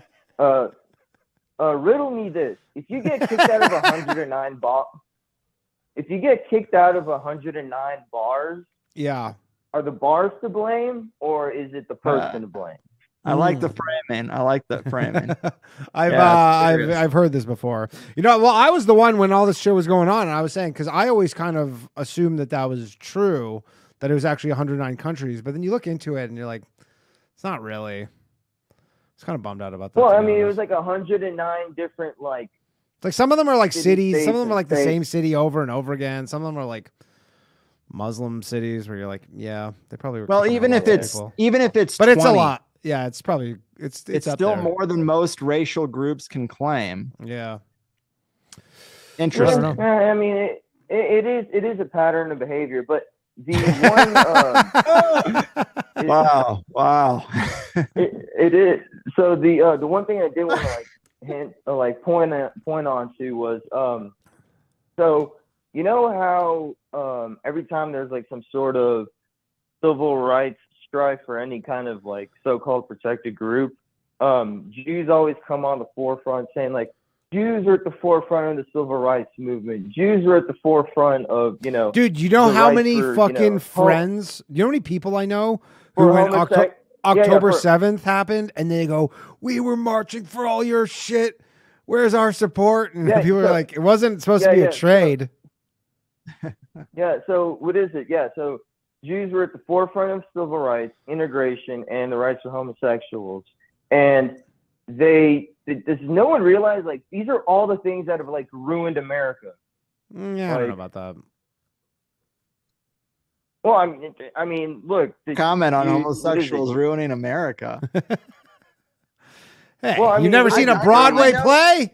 I know what you're getting at, which is like the classic liberal and democratic argument that, you know, when I was younger, conservatives were saying you can't let gays get married because eventually they're going to be everybody's going to be fucking dogs and kids and marrying dogs. They'll be like, and you know, now we're chopping dicks off of kids and like the trans thing's getting weird. It just seems like there's no line. Yeah. Do you see in my home nation, Canada, and a lot of Canadian listeners, but they just ruled that there was a non-binary person who's like biological male who basically government surgery. No, but government surgery to have a vagina, to keep the dick and throw a vagina on there, and the government's paying for it, but they can't even do it in Canada because the only doctor that can do it is in Austin. Texas. Yeah, in Texas. Yeah, your fucking state. They're sending that abomination down here, man. I can't stand this. I mean, I honestly think it's crazy, but I just don't really care. I don't like, if you want to, I mean, I remember watching this documentary when this must have been like 20 years ago about these two guys. There were these two twin brothers who were like super into like body modification. Remember that? And he took the arm off. The one guy had literally fucking cut his arm off and put it on his other brother. So his brother had 3 arms. And then I think it ended up not taking. But like it was like he attached like the third arm to his chest. And so do you remember that? It was like super fucked up. And like, if you want to do that, I don't care, but the government shouldn't pay for it. That's insane. Right. And you got to leave kids alone. Yeah. Definitely. That as well. I mean, Well, what is it with the legitimate thing? Are you familiar with the Hebrew Immigration Aid Society? AIDS? Oh boy. No, not AIDS. Hebrew Immigration Aid Society. Oh, AIDS. So they're like, so they're like the biggest backer of like all these locusts flooding in through the border. First off, I guarantee you, Slav, that is not true. I guarantee you there are Catholic and Christian organizations that are way bigger than any Jewish organization that is bringing people. But it seems like I'll bet any money on that. It really does seem like because you know I've got like I've wasted I wasted an evening reading through the Talmud. I think the Jews are literally trying to recreate the Tower of Babel. I mean, dude, the ones in fucking Brooklyn are like literally waiting for the Messiah. Like some of them are so like pro this war because they think that it's going to it'll just bring us closer to just like the end of times. And then the Messiah comes and that's just what they're waiting for. They're like, that's the end game is for the Messiah to finally come back. And then, so they're like, as much bad stuff that could possibly happen, that's just actually positive because they're fucking mental. Mm-hmm. Yeah. Yeah, I mean they're trying. I mean, Tower of Babel is like what you have a huge conflagration and mixing of so many different languages and people from different places with different kind of cultures. I mean, people who literally think differently, have different brains, and they just can't like accustom or assimilate. I mean. Yeah, I don't know. I don't know if you're jaded because you've been living in this country for too long or you watch too much fucking Fox or some shit. But I'm like, America's the best, man. I don't know what to tell you. All these fucking people who live here, definitely is. Who are like Americans. I just had to go on a rant about that because you know people who hate this country. You know, I interviewed this guy who wrote the book Conformity Colleges, really about wokeness and about how the colleges are seeding Marxism and socialism. And there's all these college kids who hate this country. This racist, terrible nation, you know, the blue-haired he, she's, and all that stuff. And it's like you're bitching from a college campus. I mean, you are the 1% of your generation. Like It's not travel. Go travel to a place that has I'll- the police and see how far I'll you help. get. Yeah, for sure. I'll help them. I'll help them pack their shit and tell them to go fuck off to somewhere where white people aren't in charge. You know? Yeah, but I mean, you're doing a Slav. You're doing a bit of that. I'm sorry, man. You're doing a bit of that. Fucking America's not the best, dude. America's still the best. No, America is the best. No, they're ruining this country. Like, this used to be a proper it's country, fine. man. Nah. I mean, now it's possible that it will get. Break it. Yeah, it's certainly possible that it will get ruined, but I mean, yeah, it's TBD. Just be lucky. Just be fortunate you were born on the right side of the imaginary line. He wasn't. He was born in some fucking shithole Eastern European country. All right. Well, then what are you talking about? Yeah, this guy's fucking. I'm the only pure blood around here. All right, Slav, I gotta let you go. We got some more callers before we wrap it up. Thanks, Doc. Slav, everybody. All right. Wow, Thank you, everybody, for spicy. patiently. Hey, that's how we get here on Low Value Mail. I let anything go. Caller, you there? What's up, Danny? It's Conspiracy Extremist. How is it going, dude? I came in with a list of anti-Semitic things I wanted to bring up, but between Slav and that crypto Jew spitting Adam Green talking points, man, I've got nothing to talk about. Adam Green, former guest of the show. I had him on. Okay. I know where I'm at now. Yeah. Yeah, Adam's the one who, that theory about how Jews made up Jesus to trick us into worshiping, God, their God. That's Adam's. Dude, I brought him on the show. He didn't even talk about Jews. I was like, what the hell? He's talking about, he's like, I'm on the Christians now. I go, oh. Yeah, exactly. Yeah, he gets triggered with Christians, but Christ is king, so he can suck it. But I do have some questions. I'm surprised, Greg. I've never heard of you, man. I just followed you on all your stuff. I dig it. Yeah, I'm surprised you haven't heard, dude. With a name like Conspiracy Extremist, I couldn't believe it. Shocking. It ain't right. Like legitimately. We're gonna revoke your chip card. Hey, man, I'm a fan. I popped on, heard you talking about the toilet bowl hoax, and I'm like, I'm in. He gets it. But I don't know. I don't think you get to talk about some of the stuff. I had a couple quick things I just wanted to hear your take on. You just be like a no or yes. So thoughts about nukes, fake or real? Oh, so it's nuanced, but I think they were over exaggerated. Interesting. All right, yeah, I'm with you. What about Helen Keller? Fraud. You can't understand concepts like love and death if you can't see or hear. If you can't hear and you haven't been able to hear since birth, what language is your inner monologue? You got all these nuanced points. It's bullshit. I told this. I literally brought on the Bathhouse. My other show, Ari Shafir was on, and I was like, "Do you know Helen Keller was a?" He's like, "What?" And he's like, "But I said it very matter of factly." And I go, "Oh, sorry, I should have said it was a conspiracy." He's like, "I was gonna go tell everybody that it was fake." What about Stephen Hawking? Oh man, that dude was just played like a puppet. The whole Stephen Hawking conspiracy is that the guy was a vegetable. And I know you're a flat earther, so let's just get that out on the table. But all the fake science stuff was put through the filter of the mouthpiece of this vegetable genius, because that's what they wanted us to believe. So they took a poor man who's basically Weekend at Bernie's, and they said he wrote these books. They said, he was speaking through the speak and spell thing. No, it's Wizard of Oz bullshit. There's a guy behind the curtain playing that poor man's puppet strings. Interesting. I've never heard the Stephen Hawking one. Yeah. Everybody thought he was. Who wrote the book? Well, just a cabal of just probably a bunch of Jesuit. scientists. Yeah, Jesuit academic. British Royal Society acolytes that wanted to craft a narrative, a scientific narrative that they wanted us to accept, and they put it through the mouthpiece of this vegetable man. Interesting. It's poor man. Yeah. What else you got there? It was also on Epstein's Island. He got his. He did get his. He played his part. Yes, he did. Anything else?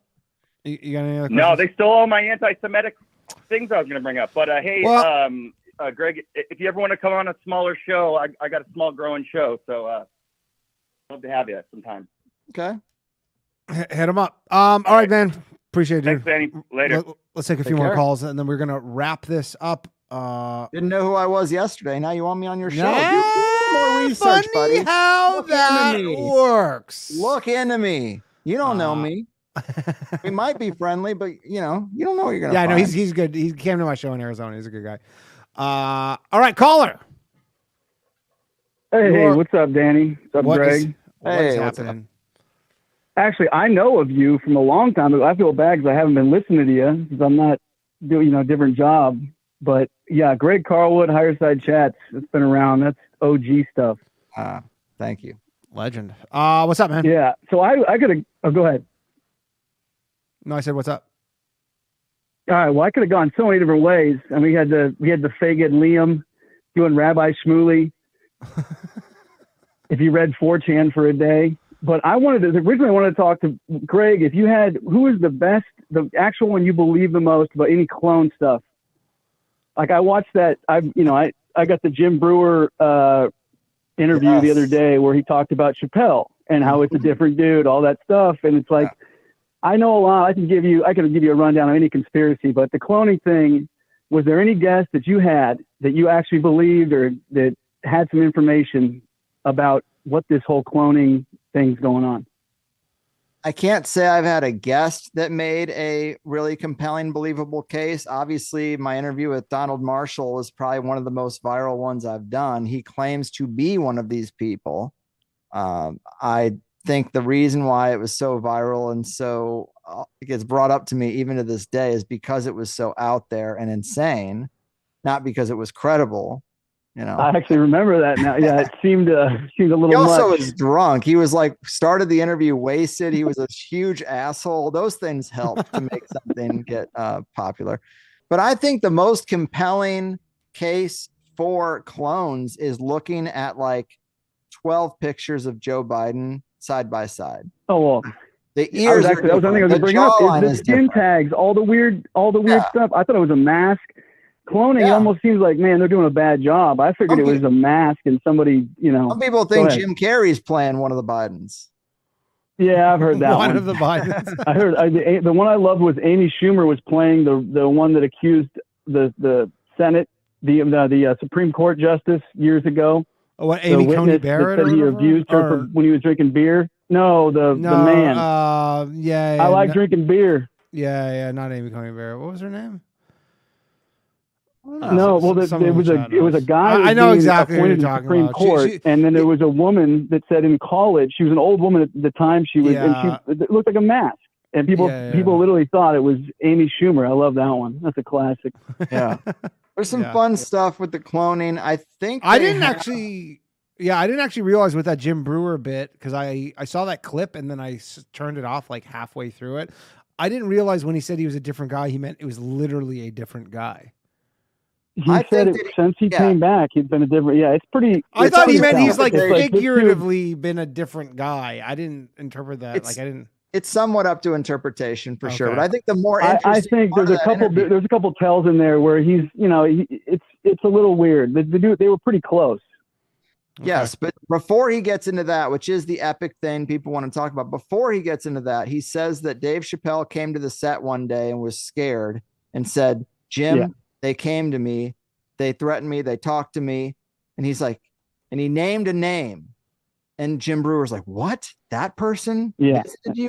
And he's like, yes, you believe me, Jim, right? You believe me. Because the name of the person who visited Dave was so insane that he just thought no one would believe him. So then you start to think, well, who could that be? And the old theory was Cosby or what's her name? The Oprah. And then who would then he says it later. He came back and did an interview with Oprah and Brewer says he cried when he watched it because he couldn't believe it. That's what I think the name was. I think it was Oprah.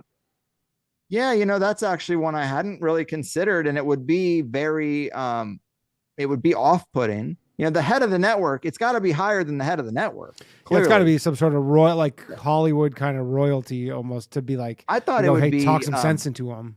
Yeah, I thought it would be a straight up CIA person who said, you know, we do have a handle in this show and we need it to go a certain direction.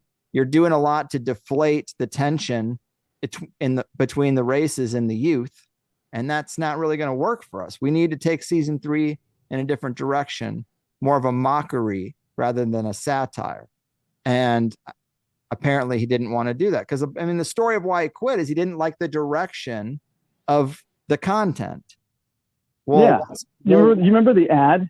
So I remember the season 3 ad where he was sitting at a dinner table and like smiling. Do you remember that? No. I'm sure somebody has to remember. They did before he went to Africa. They did Comedy Central did like an advert, and it was Dave Chappelle like smiling, sitting at like a dinner table, and it said Chappelle Show, whatever, season 3, and it was before he bailed. It was like it was really right in between the time when he signed and then he bailed. No, the only thing against Oprah is just because it's like I think she's connected to a different network. I don't think it's not like everything is Oprah. Well, it's just for sure whoever like I don't think she's calling any shots, but like I think it would be shocking. That would be the most shocking thing. If he told Bruer that, Bruer would be like, a black icon would make sense. And yeah, that does make sense. It doesn't even make me wrong because I think Oprah is in some ways like would fall into the umbrella of asset, CIA asset. Yeah, I agree. And so that would just be like them sending someone that would impress him specifically. Yeah. It would scare the crap out. It would freak him out. I think more just she's also, the I'll give chick you one who could before convince him to I'll change end on his this. mind. Yeah, go ahead. I got to, before I forget. So I wasn't even planning on calling it. So the other thing, when Chappelle, somebody can find this. So something got leaked of Chappelle's set when he'd come back from Africa. He wasn't Jack Dave. Maybe it was an older set, and his whole bit is about being filmed and getting a tape showing up at his door of him having sex. And like it's a whole bit that he does where a VHS tape shows up at his door and it's him in a sex tape. I can't even remember. I was telling my chick about this the other night. I'm like, I'm sure I know this exists. And it wasn't fully Jack Chappelle, but it was after it was the first time I'd seen him. I was a huge Chappelle fan. It was the first time I'd seen him do stand-up. It was on the, probably early YouTube when YouTube was great. Yeah. But look that up. Yeah. I've never seen it, but yeah. All right, cool. Thanks, man. All right, let's take some more calls. Hopefully we can get to everybody. But if we don't, I apologize for that. Okay. 5 people, 8 minutes. Let's go. 5 people, 8 minutes. Let's see if we can do it. Phone lines are closed, everybody. Do not try to call in. There's an after show starting in probably around 11:10. If you guys want to come check it out, we watch videos and stuff. It's a fun time. Caller, you are on the air. Who are we speaking with? Hello, this is Jessie Ventura. How are you? Jessie Ventura. You have a very, very short leash. Go ahead. I wanted to ask the guest if he knows why the lead singer of Nickelback never made it as a wise man. All right. 4 callers. Who we got next here? Okay. It's a good try. Good try. All right. We got, I believe this is. Hello? Hey, what's up? You're on Low Value Mail. Who are we speaking with? Hey, yeah, this is Daniel, RLC. Daniel. How's it going, man? What's good? Hey, Greg, I actually just looked you up before the show, and I'm like, I can't believe I haven't seen you before. Yeah, I really like how you break stuff down. And There's a lot of kinda get both podcasts out sides. there. Not a lot of good ones, though. No, yeah. But so I'll try to be quick here, but one of the things I wanted to ask you about was I saw a video about you talking about the mummies and stuff that were found here in like the underground places like in Iowa and various places throughout the US, and maybe even shipping them to like European. I don't know how much of that's true or whatnot, but I was wondering if you knew anything to do with the Cahokia Mounds and how like the kind of lore behind that. Well, yeah, you might not know I was raised in St. Louis. I was raised in Jefferson County in Arnold, Missouri. So going to Cahokia Mounds was a thing. And I didn't really learn to appreciate what that was until I moved away from it, sadly. But like, I have been there. When you're there, it just seems like big hills, but you find out that that was a city the size of Paris in the ancient past. And what you're referencing, the video you saw, is a clip from one of my interviews with Analog. Analog, you can find him on YouTube, but he does he does research in an amazing way. He goes to the old newspaper archives. There are websites that have archives of all the newspapers going back to the 1800s. And he does keyword searches. Now, this is like how people discovered, or this is how people found the evidence for like the giants in America. When the settlers were coming, when people were starting to build, they were finding skeletons that were 9 feet tall, and they were shipping them back to the Smithsonian, and the Smithsonian just got rid of them. Bury that story. We don't want people to know about that. It's, they want to control the historical narrative, and that doesn't fit in it. So you can go to these old newspaper archives and you can search any word and articles will come up.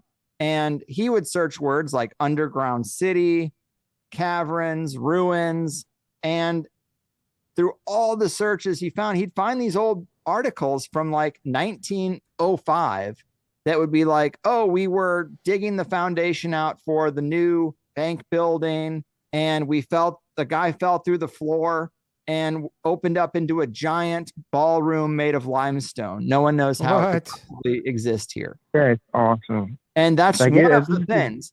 Yeah.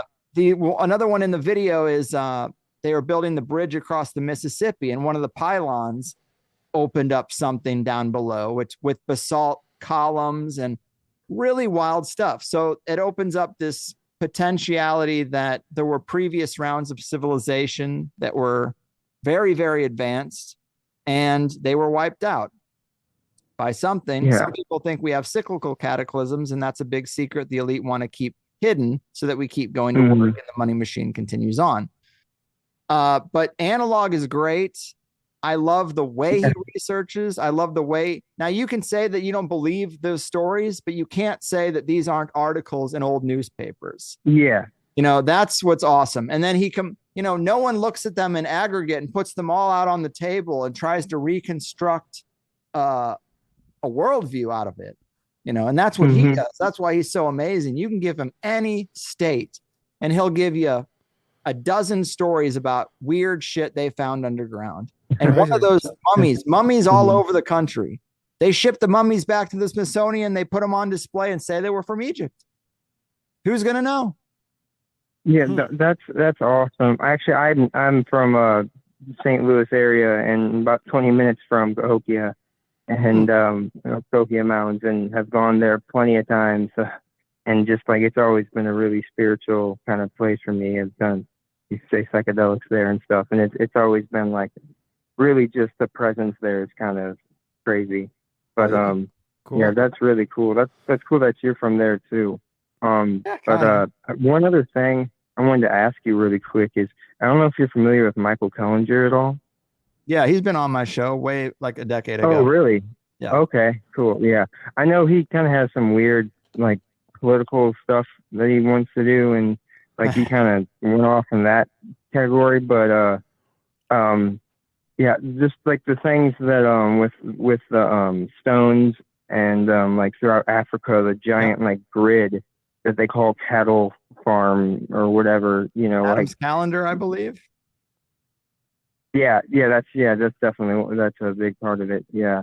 And just like all these like quartz crystals basically that are just aligned in this weird grid-like pattern. Like it's like on the back, it's like you broke open an old like whatever piece of technology and you look at the green whatever with all the copper, kind of like going in. It's like it almost looks like that from a what's it called, Google Earth point of view. Yes. And so I just didn't know if you had any insight on that too. Well, for people listening, Michael Tellinger is a researcher in Africa he found these rings, these stone rings. They're kind of like what you might think about in the British Isles, these fairy circles, these stone circles, but they don't look like that, but they're talked about in the same way, that they were an ancient technology. And Michael Tellinger, his bread and butter is the Anunnaki story, that we literally were created as a slave race to mine gold. Mm-hmm. And that is why gold, which has really no value, it's not a strong metal, it's not a very useful metal.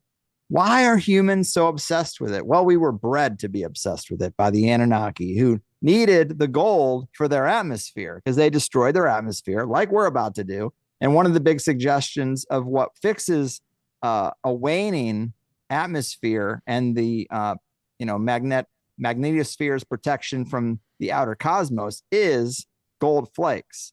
So there is a scientific precedent for like this story that was constructed from people who don't know the science. They constructed it from an interpretation of the Sumerian tablets, and the story is on the tablets, and it happens to coordinate with modern science and actually be somewhat accurate. The thing that I always think about with these ancient texts is who said that they didn't write fiction too? You know, just because we have a Sumerian tablet with this story about aliens who bred us, I mean, who's to fucking say they didn't also enjoy a good story? Yeah, that's a good point. Old does not mean true necessarily. It's just something I think about. It's why I don't get too obsessed with any of the mythology stuff and the deconstruction of that. I think it's interesting. It's fun to think about. Good mental exercise. But I can't make it my new religion. But Michael Tellinger is an interesting guy. He's very passionate and compelling. And I like him as a speaker and a person who, if you hear him talk for an hour, all of a sudden you're like, God damn it, I was engineered by the fucking Anunnaki. He's very compelling. I feel the same exact way. Yeah. But I don't take up too much more of your time. Thank you so much, Dania. And I'm definitely going to check out Analog and all your stuff. Thank you guys. Appreciate it. Thanks, man. One more. Another one, as DJ Khaled would say. That was it. That's it. We got to wrap it up, unfortunately. I just mean another listener. Another listener. Yeah. Sorry for all the people who were on the hold. We couldn't get to you. I just want to shout out to all the people who dropped super chats, Aquarian TV, Big Joe Mama, Logan Sorter, Fran. You're making money over here? Appreciate it. No. But we're doing it for the love of the game, unfortunately. But of course. No. I do appreciate you coming on the show. Where's can people find you? What's the best place? The show's the Higherside Chats. Find it anywhere you listen to podcasts. The first hour is free and sponsorship and commercial free, and the second hour is for subscribers who sign up for $8 a month, and you get 2 hour-long. You get 5 2-hour-long shows a month. It's like a Netflix subscription. Add it to the queue. Fucking steal! It is a steal. Thank you so much for coming on. I really appreciate it, Greg. We are going to be doing an after show in like 10 minutes. I just got to go take a leak but we'll be starting up in 10 minutes. We watch videos and all sorts of shit, and it's a fun time. The link is pinned at the top here. Otherwise, catch me tomorrow night, new episode of The Bathhouse. Shout out to our lovely producer, Mark, who's doing a bang up job. Thank you again, Greg, and have a lovely night, everybody. Goodbye. Empathic abilities, yeah, my face be also stoic. Bleep, blow up, nigga, that just means I'm working. They see me as a leader, so that's why I'm Captain Kirkin. These tracks from the stars, that much is for certain. You can feel this hit if you up or if you hurting. I'm raising my stock, not talking my feet in some Birkin. Number Johnny 5 got a fucking short circuit. Bring the track to life when I spit phenomenal. When I hit, she feel that shit in her abdominals. These rappers make me laugh like comic view, they comical. You know I got a ball out, I hit the track running just like Sonic do. They don't want to turn on my light switch. Yeah, they was trying to get me on my hype shit. Yeah, they don't want to turn on my light switch. Yeah, and they tried to down me on some KO type shit. Yeah, they don't want to turn on my light switch. Yeah, now we pulling up fresh on some flight shit.